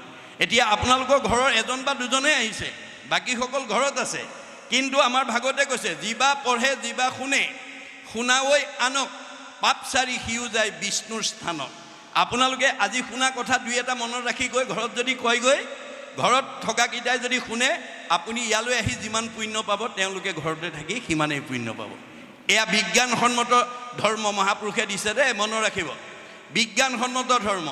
এজন মানে খৰখজুতি হোৱা সংক্ৰামক ৰোগীক যদি আপুনি চুৱে, তেওঁ শোৱা বিচনাত যদি শুৱে, তেওঁ পিন্ধা কাপোৰ যদি পিন্ধে, ভাল মানুহ গালৈ সংক্ৰামক ৰোগটো সংক্ৰমিত হয়। এইটো যদি বিজ্ঞানসন্মত সত্য কথা হয়, কাৰণ তেওঁৰ পিন্ধা কাপোৰত তেওঁৰ বেমাৰৰ অনুৰেণু লাগি থাকে, আৰু তাকে যদি কোনোবাই চুৱে বা বহে বা তাৰ বিচনাত শুৱে, তাৰ গালৈ গুচি যায়। এইটো যেনেকৈ বিজ্ঞানসন্মত বাস্তৱ সত্য। সন্ত মহন্ত ভক্ত বৈষ্ণৱ যিখন ঘৰলৈ যাব, য'ত বহিব, য'ত শুব, যি পিন্ধিব, তেওঁক যদি দৰ্শন প্ৰসন্ন হয়, তেতিয়া আমাৰ পুণ্য আহি যাব। মনত ৰাখিব কথাটো। সেইকাৰণে আমাৰ গৃহত ভকতৰ পদধূলি পৰিব লাগে বুলি ভাগৱতত কৈছে, কীৰ্তনত ঘোষাত লিখিছে। চতুৰ্থ স্কন্ধ ভাগৱতত পৃথু প্ৰভুৱে কৈছে, যাহাৰ গৃহত নহি উপগত একান্ত হৰি ভগত, তাৰ গৃহ ছয় সৰ্পৰ আলয় মহন্তৰ ইটো মত। আমাৰ ঘৰত যদি ভকতৰ পদধূলি নপৰে, সেইখন ঘৰ সাপৰ গাত খং ৰাগ ঈৰ্ষা হিংসা কুৎসুত কপট মনোমালিন্য ইত্যাদিভাৱে ক্ৰিয়া কৰিব। মনত ৰাখিব কথাটো। সেইকাৰণে আজিৰ দৰে ভকতৰ পদধূলি আমাৰ ঘৰখনত পেলাব লাগে। পাৰিলেতো সদায়, নোৱাৰিলে সপ্তাহত, নোৱাৰিলে মাহেকত, নোৱাৰিলে মানে 3 মাহত, নোৱাৰিলে 6 মাহত, নোৱাৰিলে বছৰেকত এবাৰ হ'লেও। গৃহস্থী ধৰ্ম সংঘ অনাসংঘ বামুণীয়া কীৰ্তনীয়া সত্ৰ সমাজ বুলি নহয়। শংকৰদেৱে ভাগৱত ধৰ্ম কোনো জাতি জনগোষ্ঠীৰ কাৰণে কৰা নাই। বিশ্বৰ জীৱশ্ৰেষ্ঠ মানুহ তৰণৰ কাৰণে ভাগৱতৰ নীতিবিলাক বান্ধি থৈ গৈছে, আৰু ভাগৱতৰ দ্বাৰা তেওঁ জগতবাসী জীৱশ্ৰেষ্ঠ মানুহক আহ্বান জনাইছে। কি বুলি? উবা নৰলোক হৰি ভজি উক ধৰা ইটো উপদেশ, এৰা আলজাল জীৱা কটকাল জৰা ভৈল পৰৱেশ। তেওঁ অসমত আৱিৰ্ভাৱ হৈ উবা অসমৰ মানুহ, উবা ভাৰতৰ মানুহ, উবা সংঘ অনাসংঘ বামুণীয়া কীৰ্তনীয়া সত্ৰ সমাজৰ বুলি আহ্বান জনোৱা নাই, বিশ্বৰ মানৱক লৈ আহ্বান জনাইছে। পৃথিৱীৰ য'তেই জন্মগ্ৰহণ কৰক, ঈশ্বৰক ভজিবই লাগিব। এই আহ্বানৰ ওপৰত সঁহাৰি জনাই মহাত্মা গান্ধীয়ে মন্তব্য দি গৈছে। কি বুলি? What Sankardev was alone able to do nowadays the whole army of the English knowing people cannot do. বিশ্বত এতিয়ালৈকে যিমানবিলাক গুৰু আৱিৰ্ভাৱ হ'ল, শংকৰদেৱে জগতবাসীৰ কাৰণে যিমানখিনি অৱদান দি থৈ গ'ল, আন কোনো গুৰুৱে দিব পৰা নাই। আৰু সেইজন অসমৰ বুকুত জন্মগ্ৰহণ কৰাৰ কাৰণে অসমবাসীক ভূয়সী প্ৰশংসা কৰি থৈ গৈছে। কি বুলি? Assam is indeed fortunate for Sankardev has 5 centuries back given to Assamese people an ideal which is also my ideal of Ram Rajya. মই অসমত যিখন ৰাম ৰাজ্য প্ৰতিষ্ঠা কৰা মানস কৰি আহিছিলোঁ, শংকৰদেৱে 500 বছৰৰ পূৰ্বতে সেই ৰাম ৰাজ্য প্ৰতিষ্ঠা কৰি থৈ গৈছে। গতিকে অসমবাসী পৰম ভাগ্যৱান। কিন্তু গুৰুজনাৰ দৰ্শন আজিৰ দৰে চৰ্চা নকৰাৰ কাৰণে আপোনালোকৰ চিঠিখনত পঢ়ি মোৰ ভাল লাগিছে যে আমাৰ এই অঞ্চলৰ সকলো মানুহৰ ঐক্য সম্প্ৰীতি মানে সমন্বয় প্ৰতিষ্ঠা আৰু জগতৰ মংগলৰ কাৰণে এই 2টা দিনৰ কাৰ্যসূচী সম্পন্ন কৰিছে। এই ভাগৱতে অকল আপোনালোকৰ গাঁওখনেই নহয়, জগতৰ প্ৰদূষণ বায়ু সংশোধন কৰিব। মাইক্ৰফোনৰ দ্বাৰা এই ভাগৱতৰ প্ৰতিধ্বনি যিমান দূৰলৈকে যাব, একজনে যদি নামৰ ওচৰৈ, আজি নামৰ ধ্বনি যিমান দূৰলৈকে গৈছে, একজনে যদি নামৰ ওচৰৈ শুনে মানে পাপ সবাৰো হৰৈ। মানুহটো দূৰৰ কথা, মূৰ ভক্ত জৈত্য থাকে উদাৰ চৰিত্ৰ, কীট পতংগকো কৰে পবিত্ৰ। আপোনালোকৰ এই 2 নম্বৰ চাউলকৰা গাঁওটো পবিত্ৰ হ'লেই ইয়াৰ প্ৰতিধ্বনি যিমান দূৰলৈকে যাব, প্ৰকৃতি জগতৰ সকলো জীৱ উদ্ধাৰ হ'ব আৰু প্ৰদূষণ বায়ু সংশোধন হ'ব। গতিকে আপোনালোকৰ কৰ্ম আঁচনিয়ে যদি জগতৰ উপকাৰ কৰে, আপোনালোকৰ গাঁওবাসীৰ কি হ'ব? পৰো উপকাৰায় পুণ্যম। মনত ৰাখিব কথাটো। 2 নম্বৰ চাউলকৰা গাঁৱৰ পুণ্য আহি গ'ল আৰু এই কৰ্মসূচীৰ দ্বাৰা। সেইকাৰণে এই কথা আমাক কৈছে, আৰু কৈছে কি বুলি? কৃষ্ণ কথা অমৃতক পিও সাৱধানে। আপোনালোকে মনোযোগেৰে শুনিব দেই। অৰ্জুনক কোৱাৰ চলেৰে আমাক কৈছে, হে সখা, তুমি জীৱনৰ যিটো দিনত যিটো মুহূৰ্তত মোৰ ভকতৰ সংগত বহি মোৰ অমৃতময় কথা শ্ৰদ্ধাৰে শুনিবা, সেইদিনা তুমি দুগুণ পাপৰ পৰা নিজক মুক্ত কৰিব পাৰিবা। আৰু যদি অশ্ৰদ্ধাৰে শুনা, এগুণ পাপৰ পৰাহে মুক্ত হ'ব পাৰিবা।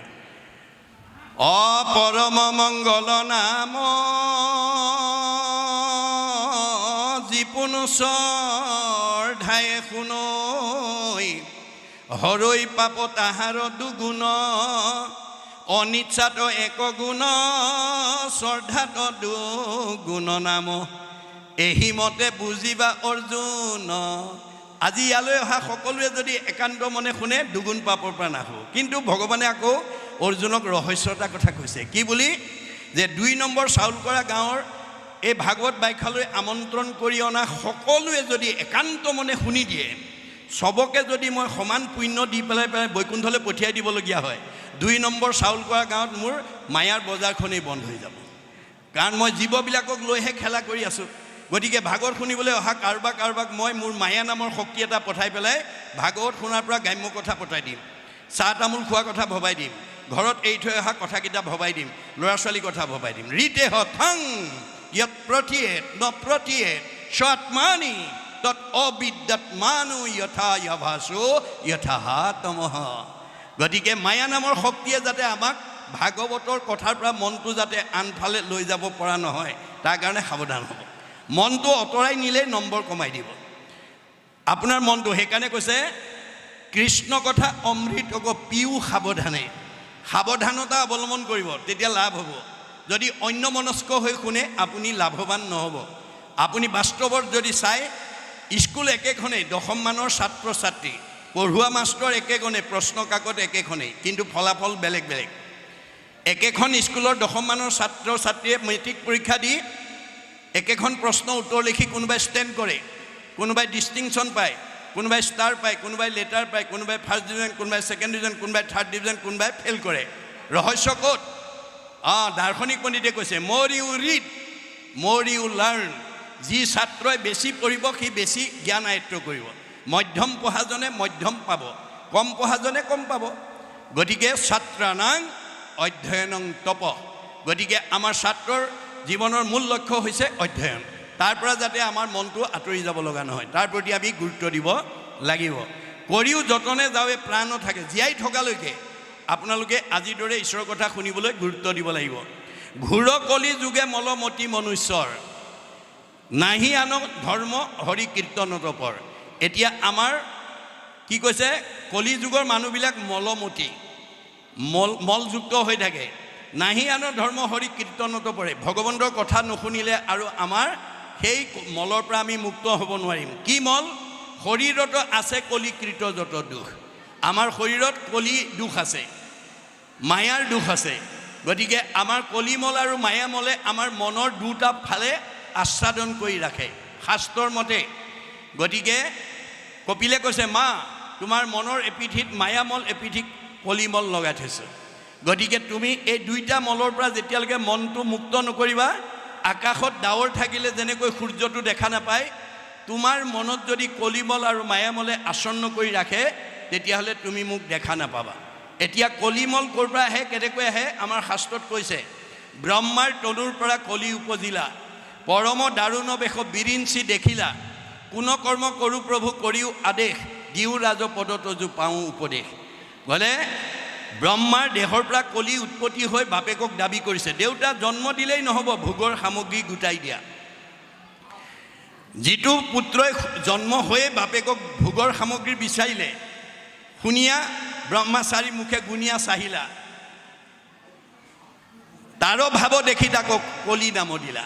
যে ল'ৰাটোৱে যেতিয়া জন্ম হৈ বাপেকক ভোগৰ সামগ্ৰী বিচাৰিছে, 4খন মুখেৰে ভাবি পেলাই তেওঁ নামটো থ'লে কলি।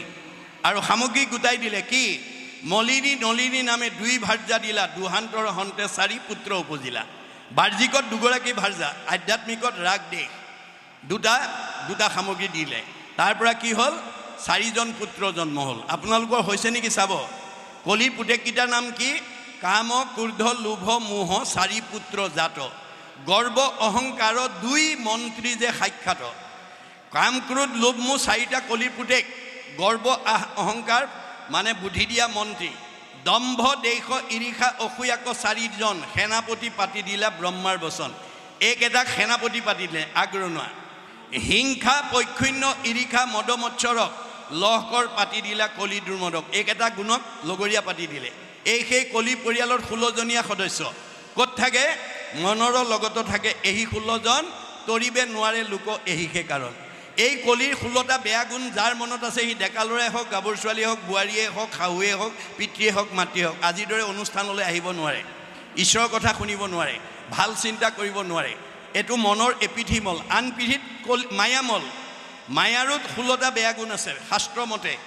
দম্ভ, দৰ্প, পৰ, নিন্দা, অভিমান, তিৰস্কাৰ, লোভ, মোহ, কাম, ক্ৰোধ, গৰ্ব, অহংকাৰ, হিংসা, কামনা, আশা, হঠ, ব্যভিচাৰ, এই 16 গোটা পুত্ৰ জানিবা মায়াৰ।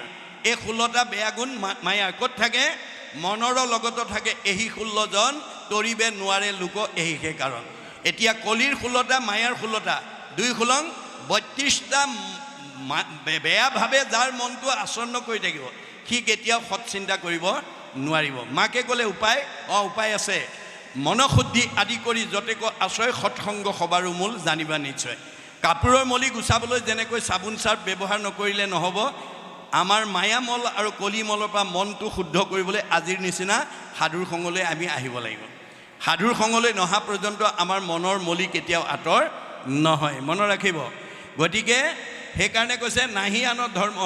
এতিয়া কৈছে যে শৰীৰত আছে কলিকৃত যত দুখ, গুচুক প্ৰথমে কৰা হৰি হৰি ঘোষ। গতিকে ঈশ্বৰৰ নাম যেতিয়া আপুনি ঘোষণা কৰিব, কৰ্ণপথে ভকতৰ হিয়াত প্ৰৱেশী হৰি, দুৰ্বাসনা হৰে সমস্তই।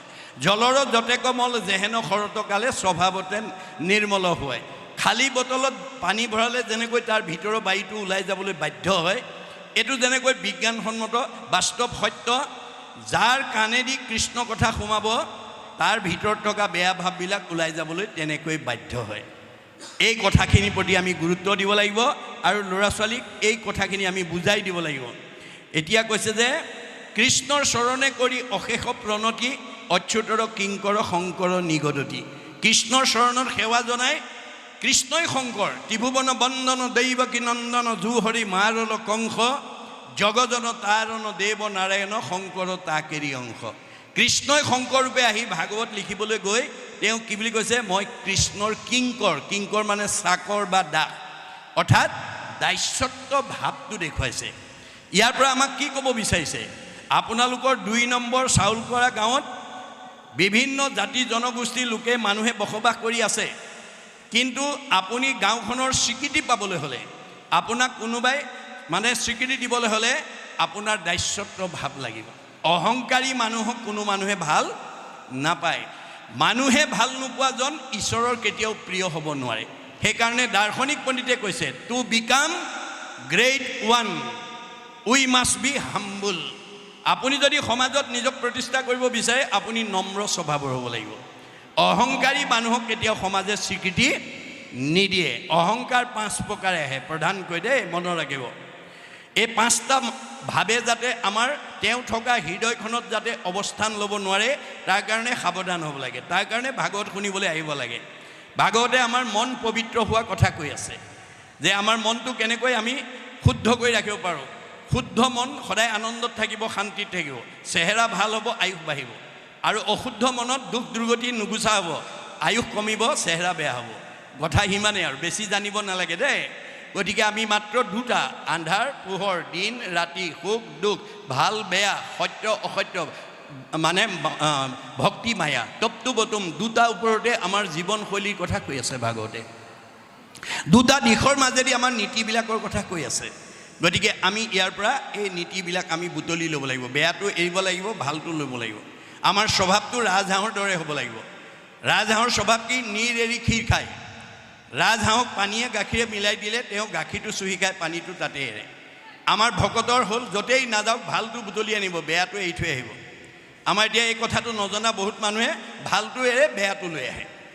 আপুনি বেয়া কথা এটা যেতিয়া লৈ আহিব, আনক নোকোৱালৈকে আপুনি শান্তি নাপাব। আকৌ কওঁতে কাণে কাণে ক'ব আকৌ কি বুলি মোৰ কথা নক'বা দেই। সেইটো তোৰ কথা যদি ক'বই নালাগে, তই এই বাহাৰখন মোৰ ওপৰত কেলৈ দি দিলি? সেই বেয়া কথাটো আনি মোক কিয় শুনালিহি? গতিকে এতিয়া আমাৰ ভাগৱত নজনা মানুহে বেয়াটোহে বুটলি আনে, ভালটো এৰি থৈ আহে। আমাৰ স্বভাৱটো মৌ মাখিৰ দৰে হ'ব লাগে। মৌ মাখি 20টাটো পৰে, কিন্তু মৌচাক বনাব পৰা বস্তু তাৰ পৰা সংগ্ৰহ কৰে। কুদু বৰল পাৰিজাত ফুলতো পৰে, কিন্তু তেওঁলোকে বিহটোহে আনে। গতিকে আমাৰ কুদু বৰলৰ স্বভাৱ এৰি মৌ মাখিৰ স্বভাৱ হ'ব লাগিব, ৰাজহাঁহৰ স্বভাৱ হ'ব লাগিব।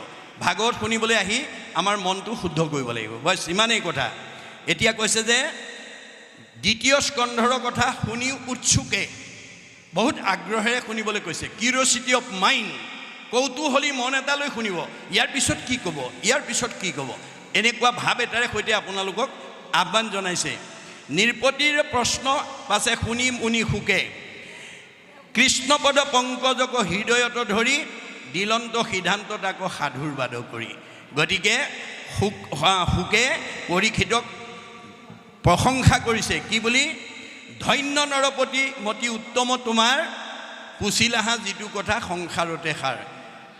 মিৰমান মানুহে মৃত্যুৰ পৰা নিজক বচাবলৈ কি কাম কৰিব লাগিব, কি কৰিব লাগিব? এয়া আছিল পৰীক্ষিতৰ প্ৰশ্ন। এই প্ৰশ্ন শুনি পেলাই মানে শুকদেৱে কি বুলি কৈছে?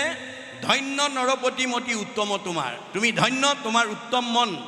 পুছিলাহা যিটো কথা সংসাৰতে সাৰ, যিটো প্ৰশ্ন তুমি মোক সুধিলা সংসাৰতে সাৰ প্ৰশ্ন কৰিলা। লভিলা মুকুতি তুমি তাহাৰো কি মুখ্যৰো সাধন ইটো জগতৰে হিত। আমি যেতিয়া কথা ক'ম, আমি কিবা প্ৰশ্ন কৰিম, মোৰ প্ৰশ্নটোৰ উত্তৰ দিবলৈ যাওঁতে যাতে জগতৰ উপকাৰ হয় তেনেকুৱা প্ৰশ্ন কৰিব দেই। আপুনি কৰা প্ৰশ্ন অন্তৰত আঘাত হনা প্ৰশ্ন কৰে, আপোনাৰ প্ৰশ্ন কৰাজনৰ পাপ হ'ব। পাপ আয় পৰপৰিণম। এতিয়া পৰীক্ষিতে কৰা প্ৰশ্নটোৱে জগতৰ হিত সাধন কৰিব যে আমি সকলো ম্ৰিয়মান, আমি সকলো মৃত্যুৰ ফালে গৈ আছোঁ। সূৰ্য উদয় আৰু অস্ত হোৱাৰ লগে লগে আমি এদিন এদিন মৃত্যুৰ ফালে আগবাঢ়ি গৈ আছোঁ।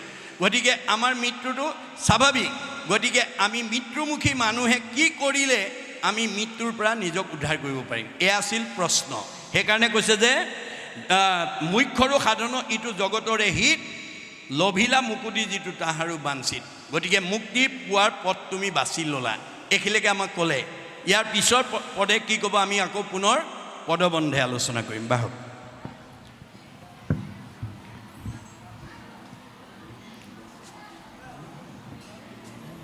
কৃষ্ণ।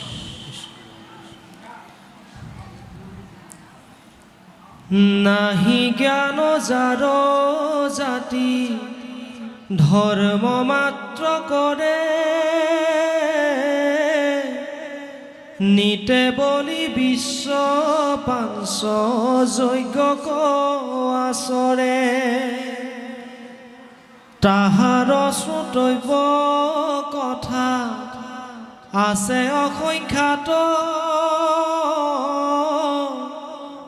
হৰি বিমুখৰ হুৱে ব্যৰ্থে আয়ু পাত,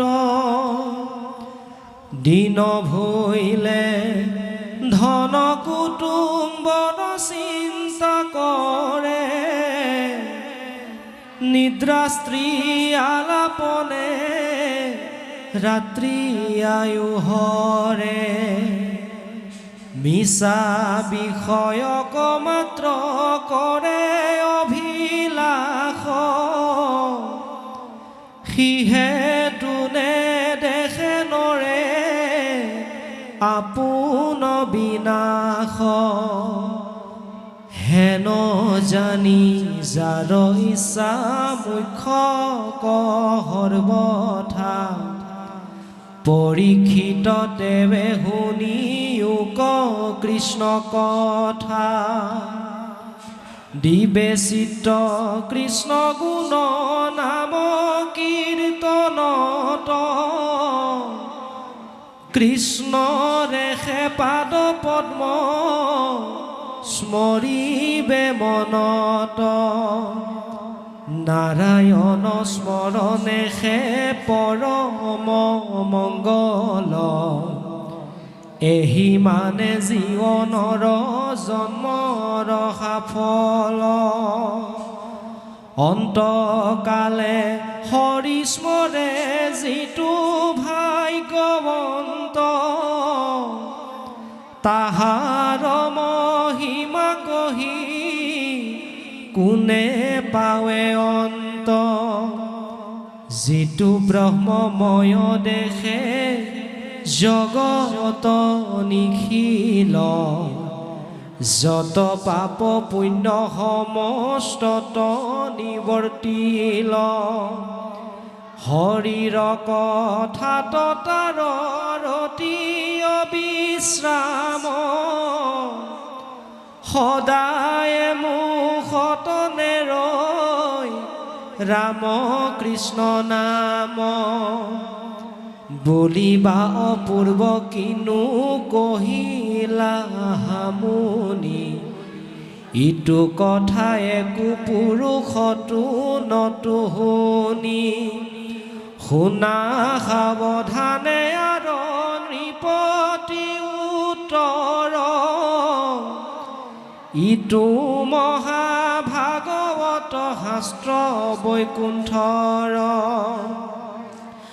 আত্মহাধৰ্ম একে নামেহে প্ৰখ্যাত শ্ৰৱণ মাত্ৰকে কৰে কৃষ্ণ কহাখ্যাত কৃষ্ণ এইখিনিলৈকে পদেদি আমাক কি ক'ব বিচাৰিছে আমি পদবন্ধেদি আলোচনা কৰিম মই পুনৰ কৈ আছোঁ ভাগৱতে কেৱল আমাৰ জীৱনশৈলীৰ কথা কৈ আছে জীৱন পদ্ধতিৰ কথা কৈ আছে মই ব্যক্তিগত জীৱন পাৰিবাৰিক জীৱন যুগ্ম জীৱন সাংসাৰিক জীৱন দাম্পত্য জীৱন সামাজিক জীৱনত কেনে নীতি আদৰ্শৰে আমি কৰ্মবিলাক কৰি গ'লে আমি জীয়াই থাকোঁতে শান্তি পাম আৰু মৰিলে সদ্গতি পাম জীৱৰ মৃত্যু নাই গতি আছে গতিকে আপুনি যদি জীয়াই থাকোঁতে শান্তিত থাকে সেইটো জীৱ মৰিলে সদ্গতি পাব আৰু যিটো জীৱ জীয়াই থাকোঁতে অশান্তিত থাকিব সেইটো জীৱ মৰিলে অধোগতি যাব তে শান্তি পাৰ্থিৱ ধন সম্পদে দিব নোৱাৰে শান্তি আজিৰ দৰে ভক্তিহে দিব সেইকাৰণে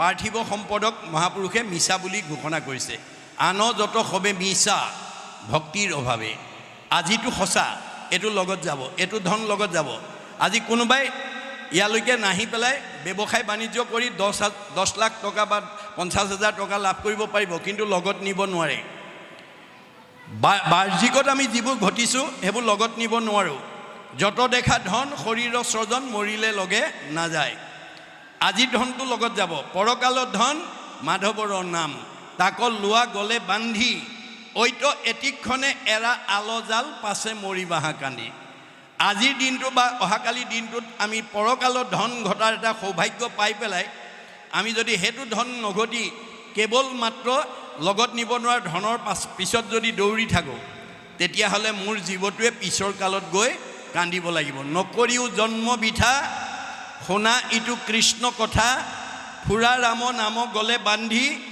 ঐত আয়ু পাত ভৈলে ঘূৰ পৰ লোকে গইলে আকে লাগি মৰিবাহা কান্দি আপোনালোকৰ ভাগৱতৰ মতে 2 নম্বৰ চাউল কৰা গাঁৱত বাস কৰি থকা বহুত গৃহস্থী লোকে কান্দি আছে ভাগৱতৰ মতে দেই হেতু অন্তৰ্দৃষ্টিৰে নাচালে আপুনি হে কান্দুনটো দেখা নাপায় কিয় কান্দি আছে অৰ্থনীতিয়ে কৈছে অভাৱ অসীম নিৰ্দিষ্ট অভাৱবিলাক সীমিত মুখ্যতম অভাৱ 3টা অন্ন বস্ত্ৰ সংস্থাপন অভাৱৰ সীমা নাই কিন্তু নিৰ্দিষ্ট অভাৱবিলাক সীমিত আপোনাৰ ল'ৰাটো স্কুললৈ যাবলৈ চাইকেল এখন লাগে প্ৰথম চাইকেল এখন কিনি দিয়াৰ পিছত চাইকেলৰ অভাৱটো নাই আৰু চাইকেলৰ অভাৱ আৰু নাই সি কিছুদিন চলাৰ পিছত হাইস্কুল বা কলেজলৈ যোৱাৰ লগে লগে মটৰচাইকেল এখন দাবী কৰিব গতিকে আকৌ মটৰচাইকেলখন লোৱাৰ পিছত কিছুদিন চলোৱাৰ পিছত 4 চকা এখন বিচাৰিব এই ধৰণে অভাৱবিলাক বাঢ়ি গৈ থাকে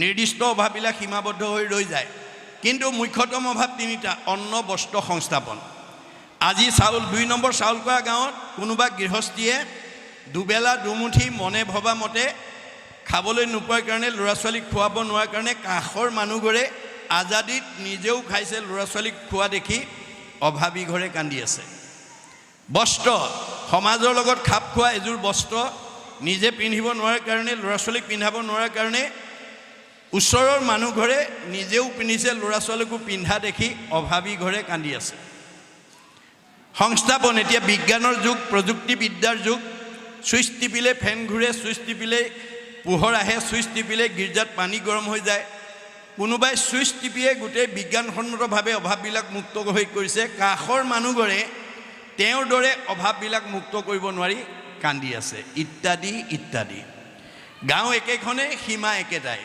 কিন্তু দুখবিলাক বেলেগ বেলেগ ক'ৰ পৰা আহিল প্ৰাৰব্ধ পূৰ্বজন্ম আৰু আজিৰ ধনটো আমাৰ পিছলৈ লৈ যাব প্ৰাৰব্ধলৈ লৈ যাব অনাৰব্ধলৈ লৈ যাব প্ৰাৰব্ধ এইটো আৰব্ধ আজিৰ ধনটো আমাৰ জমা হৈ গ'ল আৰু এইটো লগত যাব আমি লগত 2টা বস্তুহে নিব পাৰিম যিমানবিলাক পকা ঘৰ বনালোঁ গাড়ী মটৰ সম্পত্তি ল'লোঁ চব এৰি থৈ যাম পুত্ৰ ভাৰ্যা ঐশ্বৰ্য থাকিব ঐতে পৰি পাপ পুণ্য দুই যাব লগত সত্তৰি আমাৰ লগত দুটা বস্তু যাব পাপ আৰু পুণ্য আহোঁতে ওপৰফালে লাগি আহে যাওঁতে তলফালে লাগি যায় সেইকাৰণে মনুষ্যৰূপী বৃক্ষজোপাত চাৰিটা ফল লাগে দুটা ওপৰফালে দুটা তলফালৰ দুটা নাম পাপ আৰু পুণ্য ওপৰফালৰ দুটা নাম সুখ আৰু দুখ যি পুণ্য বেছি লৈ আহিছে সি এই 2 নম্বৰ চাউলকুৰা গাঁৱতে থাকক বা মহানগৰতে থাকক নদীৰ পাৰতে থাকক বা মানে পৰ্বতৰ ওপৰতে থাকক সি সুখ ভোগ কৰিবই আৰু সি য'তেই থাকক সুখ ভোগ কৰিবই তাৰ পৰা কোনেও বঞ্চিত কৰিব নোৱাৰে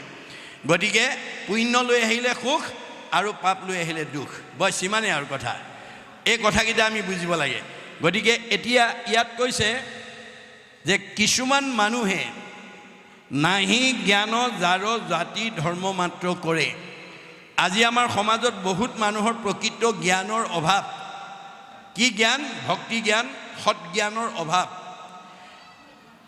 কিন্তু কি কৰিছে জাতি ধৰ্ম আচৰণ কৰিছে কি বুলি কৈছে এই বুজিছানে আমাৰ পূৰ্বপুৰুষৰ পৰা আমি এনেকৈ চলি আহিছোঁ আৰু এতিয়া আমি এইবোৰ সলনি কৰিব নোৱাৰোঁ এইটো পৰম্পৰা মনত ৰাখিব দেই এতিয়া আমাৰ সমাজত পৰম্পৰাকে ধৰ্ম বুলি ভবা মানুহৰ সংখ্যা শতকৰা 90 জন 10 জনেহে ভাগৱতৰ ধৰ্ম আচৰণ কৰিছে 90 জনে পৰম্পৰাক আশ্ৰয় কৰি আছে কিন্তু আমাৰ গুৰুজনে কৈছে পৰম্পৰা ধৰ্ম নহয় পৰম্পৰা এটা সময়ত মানি চলা নিয়ম ই গতিশীল আৰু বুৰঞ্জীয়ে আমাক সেইটো কথা কৈছে যে আমাৰ উপৰি পুৰুষসকল যেতিয়া ঘৰ বনাব নাজানিছিল তেতিয়া আমাৰ উপৰি পুৰুষসকলে পৰ্বতৰ গুহাত বাস কৰিছিলে যেতিয়া কাপোৰ বব নাজানিছিল তেতিয়া গছৰ বাকলি পিন্ধিছিলে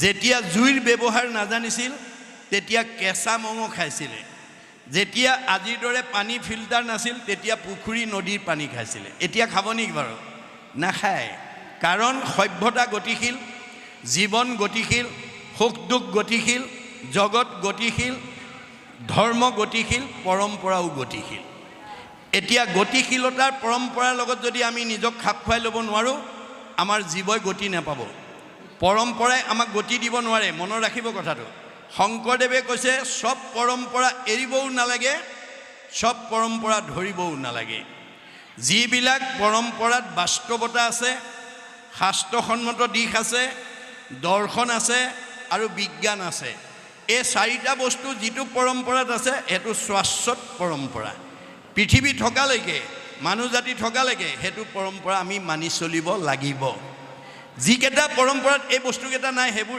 এৰিব লাগিব গতিকে যুগ পৰিৱৰ্তনশীল ধৰ্মও পৰিৱৰ্তনশীল আৰু সেইটো আপুনি মই কৰা নহয় ভগৱানে নিজে যুগে যুগে অৱতাৰ হৈ আছে হৈ থাকিব কিয় হয় গীতাত কৈছে যদা যদা হি ধৰ্মস্য গ্লানি ভৱতি ভাৰত অদ্ভুত স্থানম ধৰ্মস্য তদাত্মানম সৃজমহম পৰিত্ৰাণায় সাধুনাম বিনাশায় দুষ্কৃতাম ধৰ্ম সংস্থাপনাৰ্থে সম্ভৱামি যুগে যুগে যুগে যুগে হৈ আছে হৈ থাকিব আমাক উপনিষদত কৈছে অপপ্ৰঞ্চে প্ৰপঞ্চে অৱতৰণং অৱতাৰ বৈকুণ্ঠৰ পৰা এই মায়াময় সংসাৰলৈ নামি অহা অৱস্থাটোকে অৱতাৰবাদ বুলি কয় ভগৱানে প্ৰধানকৈ 4টা ৰূপত অৱতাৰ হয় পূৰ্ণ অৱতাৰ অংশ অৱতাৰ কলা অৱতাৰ বিভূতি অৱতাৰ যেতিয়া 100 ভাগৰ 100 মহিমাযুক্ত হৈ আহে তাক কয় পূৰ্ণ অৱতাৰ যেতিয়া 4 ভাগৰ 1 অংশ মহিমাযুক্ত হৈ আহে তাক কয় অংশ অৱতাৰ যেতিয়া 16 ভাগৰ 1 অংশ মহিমাযুক্ত হৈ আহে তাক কয় কলা অৱতাৰ আৰু যেতিয়া 100 ভাগৰ 1 অংশ মহিমাযুক্ত হৈ আহে তাক কয় বিভূতি অৱতাৰ এতিয়া কোনটো অৱতাৰ লৈ পৃথিৱীলৈ আহিব হেতু ধৰাধামৰ অৱস্থাৰ ওপৰত নিৰ্ভৰ কৰে সত্য যুগত হৰি অৱতাৰ হৈ সমস্ত জীৱশ্ৰেষ্ঠ মানুহক ক'লে হে জীৱশ্ৰেষ্ঠ মানুহ তোমালোক সকলোৱে ঈশ্বৰক ধ্যান কৰিব লাগিব ধ্যান কৰিলেহে তোমালোকে এই মায়াময় সংসাৰখনৰ পৰা উদ্ধাৰ হ'ব পাৰিবা কিন্তু ধ্যানৰ অন্তত ভগৱানৰ 8টা নাম ল'ব লাগিব তেতিয়াহে ধ্যানটো পূৰ্ণাংগ কৰিব পাৰিবা সত্য যুগে যোগী সবে কৰিয়া সমাধি যেনমতে পাৱে ফল কৃষ্ণক আৰাধি তাহাঁতো কৃষ্ণৰ দশ নাম যদি লয় সমাধিৰ ফলযোগী তেৱেহে পাৱে সত্য যুগৰ মানুহে দুই প্ৰকাৰে ধৰ্ম কৰিছিলে প্ৰথমতে ধ্যান তাৰপিছত নাম দুটা নিয়ম মনত ৰাখিব ত্ৰেতা যুগত ৰাম অৱতাৰ হৈ জগতবাসীক ক'লে হে জীৱশ্ৰেষ্ঠ মানুহ তোমালোকে বহুত নিয়ম নীতিৰে যজ্ঞ কৰিব লাগিব তেতিয়াহে এই মায়াময় সংসাৰৰ পৰা উদ্ধাৰ হ'ব পাৰিবা কিন্তু যজ্ঞৰ অন্তত ভগৱানৰ 8টা নাম ল'ব লাগিব নিয়মে সংযমে চিত্ত সাৱধান কৰি ত্ৰেতা যুগে নানাভাৱে যজ্ঞে যদি হৰি মাধৱৰ অষ্টগোটা নামক উচ্চৰে তেৱেহে যজ্ঞৰ ফল পাৱে জানা নৰে ত্ৰেতা যুগত যজ্ঞ কৰিছিল বহুত নিয়ম নীতি মানি কিন্তু যজ্ঞৰ অন্তত ভগৱানৰ 8টা নাম ল'লেহে যজ্ঞটো পূৰ্ণাংগ হৈছিল গতিকে নাম দুইটা কেউটা যুগতে আছে নাম সনাতন মনত ৰাখিব যুগৰ ধৰ্ম বেলেগ সত্য যুগত মানুহে ধ্যান কৰিছিল সেই এটা যুগৰ কাৰণেহে কিন্তু ধ্যানৰ অন্তত নাম ল'লেহে ধ্যানটো পূৰ্ণ হৈছিল ত্ৰেতা যুগত যজ্ঞ কৰিছিল এই ত্ৰেতা যুগৰ কাৰণেহে যজ্ঞটো দিছিল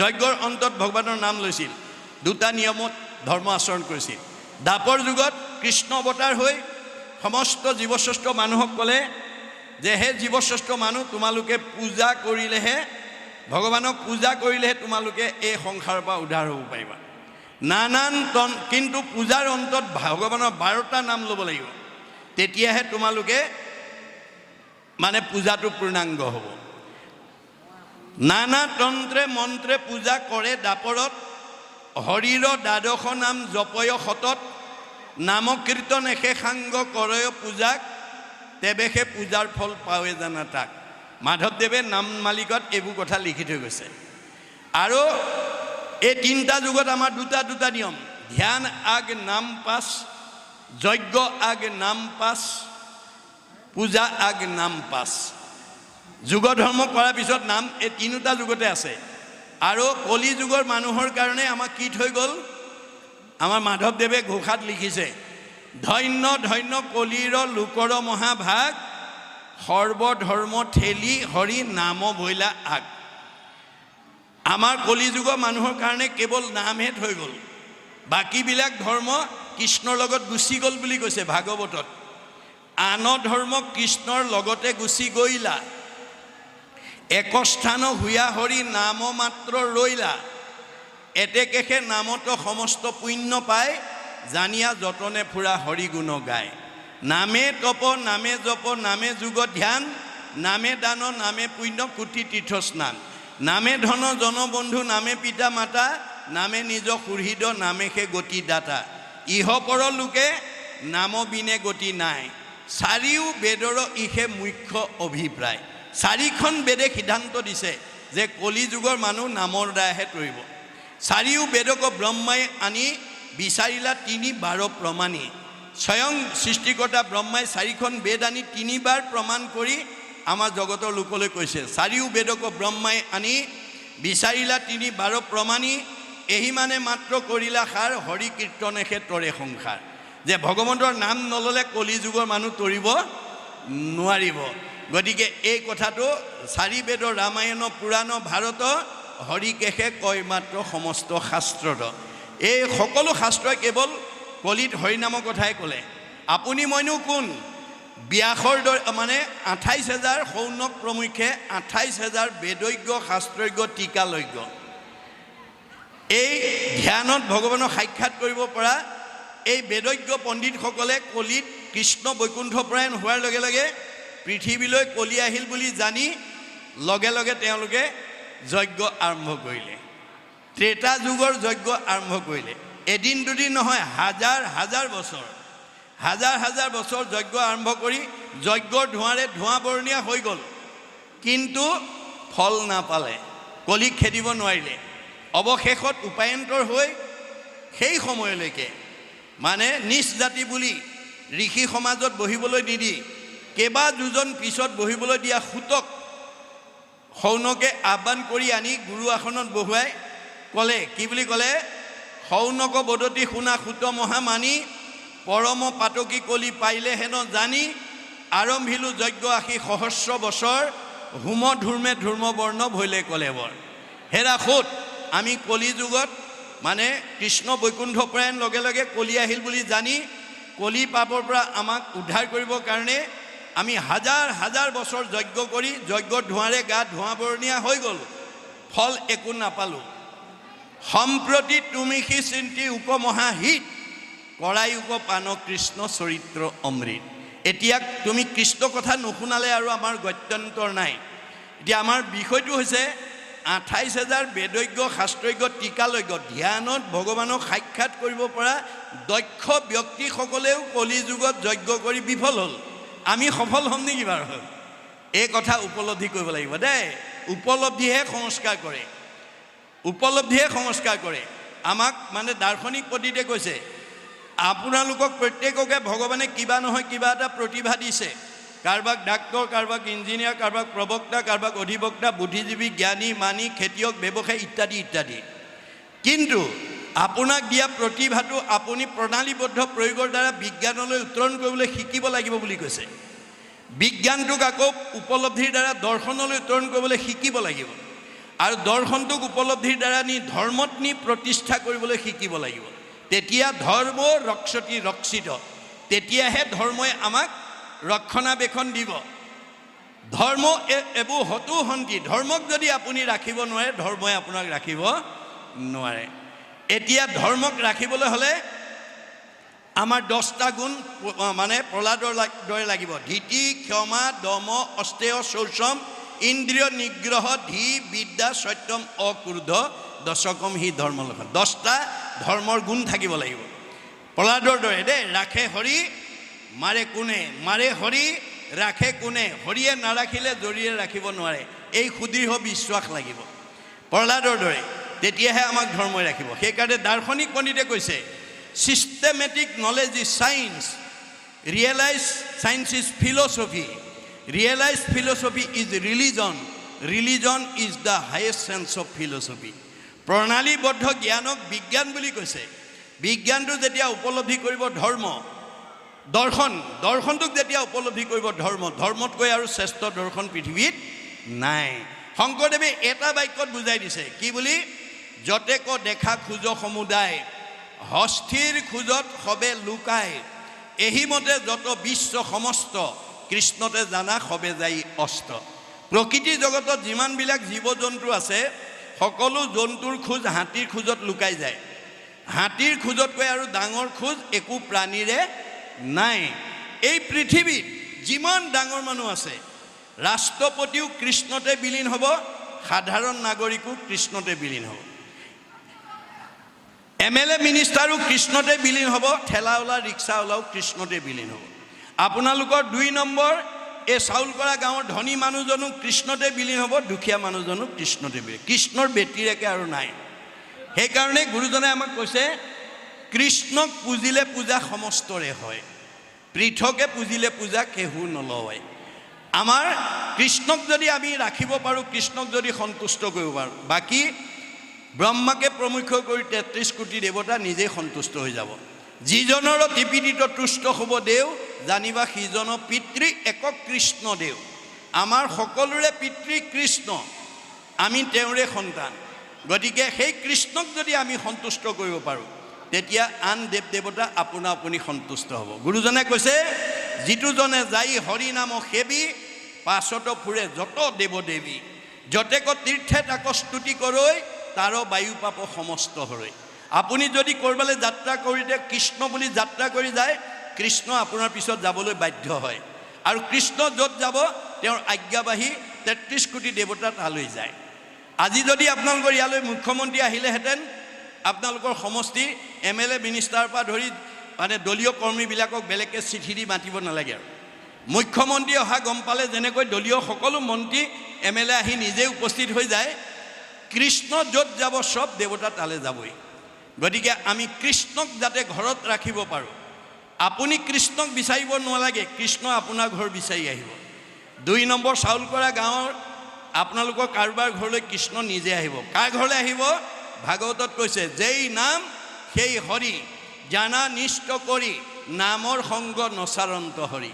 যিখন ঘৰত পুৱা গধূলি ধূপ ধূনা জ্বলিব, ল'ৰা ছোৱালীকেইটাক লৈ মাক বাপেকে উপাসনা কৰিব, সেইখন ঘৰলৈ কৃষ্ণ নিজে আহিব। কৃষ্ণ থকা ঘৰখন আনন্দত থাকিব, মিলা প্ৰীতিত থাকিব, মৰম চেনেহত থাকিব।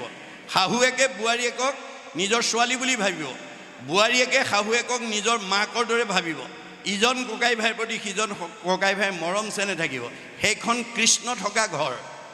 আৰু যিখন ঘৰত আজি তাৰিখলৈ সেই পৰিৱেশ নাই, অৰ্থাৎ পুৱা গধূলি ধূপ ধূনা নজ্বলে, ঈশ্বৰ উপাসনা নকৰে, সেইখন ঘৰলৈ কোন আহিব? ভাগৱতে কৈছে, শ্ৰৱণ কীৰ্তন জড়িত কৃষ্ণৰ নকৰে, তৈতেষে ৰাক্ষসী গণে বিঘিনী আচৰে। যিখন ঘৰত আজি তাৰিখলৈকে পুৱা গধূলি ধূপ ধূনা নজ্বলে, ঈশ্বৰ উপাসনা নকৰে, সেইখন ঘৰলৈ অঘাসুৰ, বকাসুৰ, পলম্বাসুৰ, অৰিষ্টাসুৰ, পুতনা, ব্যোমাসুৰ, ধেনুকাসুৰ চব আহিব। কায়িকভাৱে নহয় দেই, স্বভাৱগতভাৱে। আপোনালোকৰ 2 নম্বৰ চাউল কৰা গাঁৱৰ এনেকুৱা মানুহ আছে, কথা ক'বই নোৱাৰি, টিঙিচকৈ খং উঠেই, কথা ক'বই নোৱাৰি, লাঠিডাল উলিয়াই আনেই, কথা ক'বই নোৱাৰে, ঠেহ পেচ লাগি চকু পানী উলিয়াই 3-4 দিন মানলৈ ভাত পানী নাখায়েই। এনেকুৱা স্বভাৱ যিখন ঘৰৰ পৰিয়ালৰ আছে, সেইখন অসুৰ থকা পৰিয়াল, অৰ্থাৎ আসুৰিক ভাৱ থকা পৰিয়াল। সেইখন ঘৰত কেতিয়াও শান্তি প্ৰতিষ্ঠা নহ'ব, যেতিয়ালৈকে এই আসুৰিক ভাৱবিলাকক মাৰিব নোৱাৰিব। মৰা মানে সংস্কাৰ। আমাৰ গুৰুজনৰ দিনত এজন আতাপুৰুষে কৈছে, ব্ৰহ্মাক মাৰিবা, বিষ্ণুক মাৰিবা, ৰুদ্ৰক নিদিবা ঠাই, মহা মহা মহন্ত আহিলে কোবাই মাৰিবা, তেহে ভগতি পায়।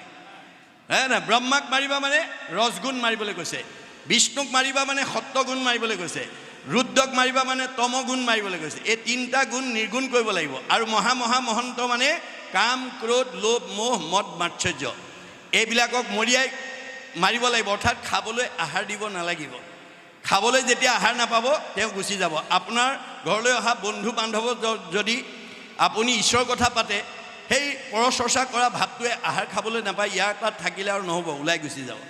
হে নাই, কৰ্ণপথে ভকতৰ হিয়াত প্ৰৱেশ কৰি দুৰ্বাসনা হৰে সমস্তই। কাণেদি যেতিয়া ঈশ্বৰৰ কথা সোমাব, বেয়া ভাৱবিলাক ওলাই যাবলৈ বাধ্য হ'ব। গতিকে এয়া আমাক পদ্ধতি দি আছে, নীতি শিক্ষা দি আছে।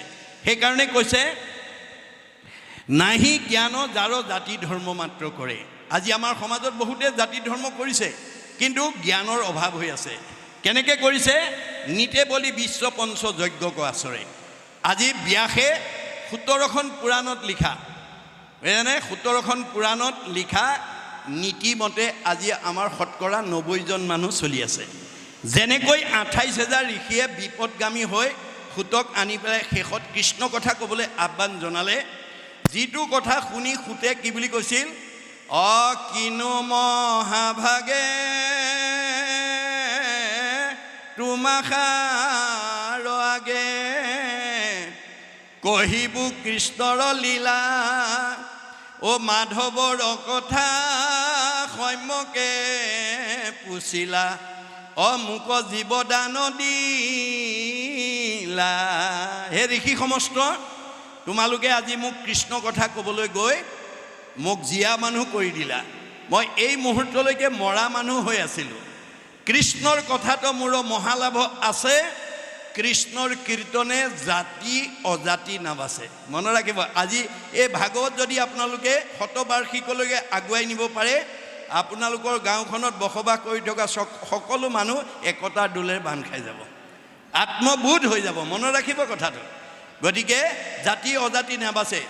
শংকৰদেৱে জাতি সৃষ্টি কৰি থৈ গৈছিল। আপোনালোকে জানে, শংকৰদেৱ আৱিৰ্ভাৱ হোৱাৰ আগত অসমক অন্ধকাৰ যুগ বুলি কোৱা হৈছিল।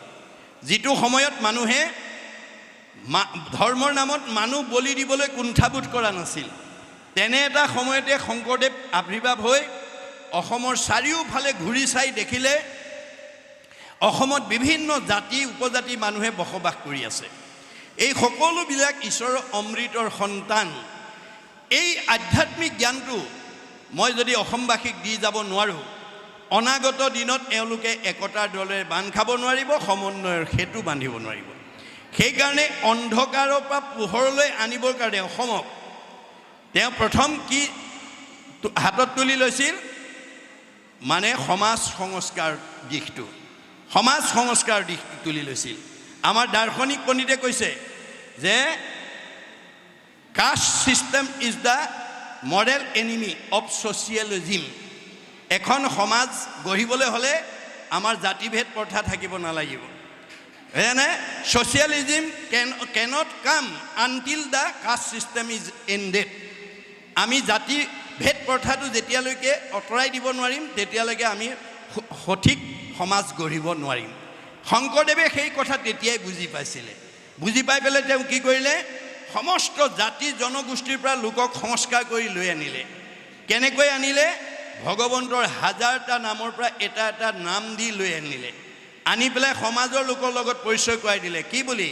সেই সমাজৰ লোকসকল, তোমালোকৰ মাজলৈকে মই আজি নগাৰ ভকত আনিছোঁ দেই। তোমালোকে আজিৰ পৰা এওঁক নগা বুলি ঘৃণা নকৰিবা। এওঁ ঈশ্বৰৰ অমৃতৰ সন্তান। এওঁক তোমালোকে আজিৰ পৰা নৰোত্তম আতৈ বুলিবা। এয়া মই গাৰুৰ পৰা তোমালোকৰ মাজলৈ ভকত আনিছোঁ। এওঁক আজিৰ পৰা তোমালোকে গোবিন্দ আতৈ বুলিবা। এয়া মই যৱনৰ ভকত আনিছোঁ। এওঁক আজিৰ পৰা তোমালোকে জয় হৰি আতৈ বুলিবা। এয়া মই কাৰ্বিৰ ভকত আনিছোঁ। এওঁক আজিৰ পৰা তোমালোকে ভোলাই আতৈ বুলিবা।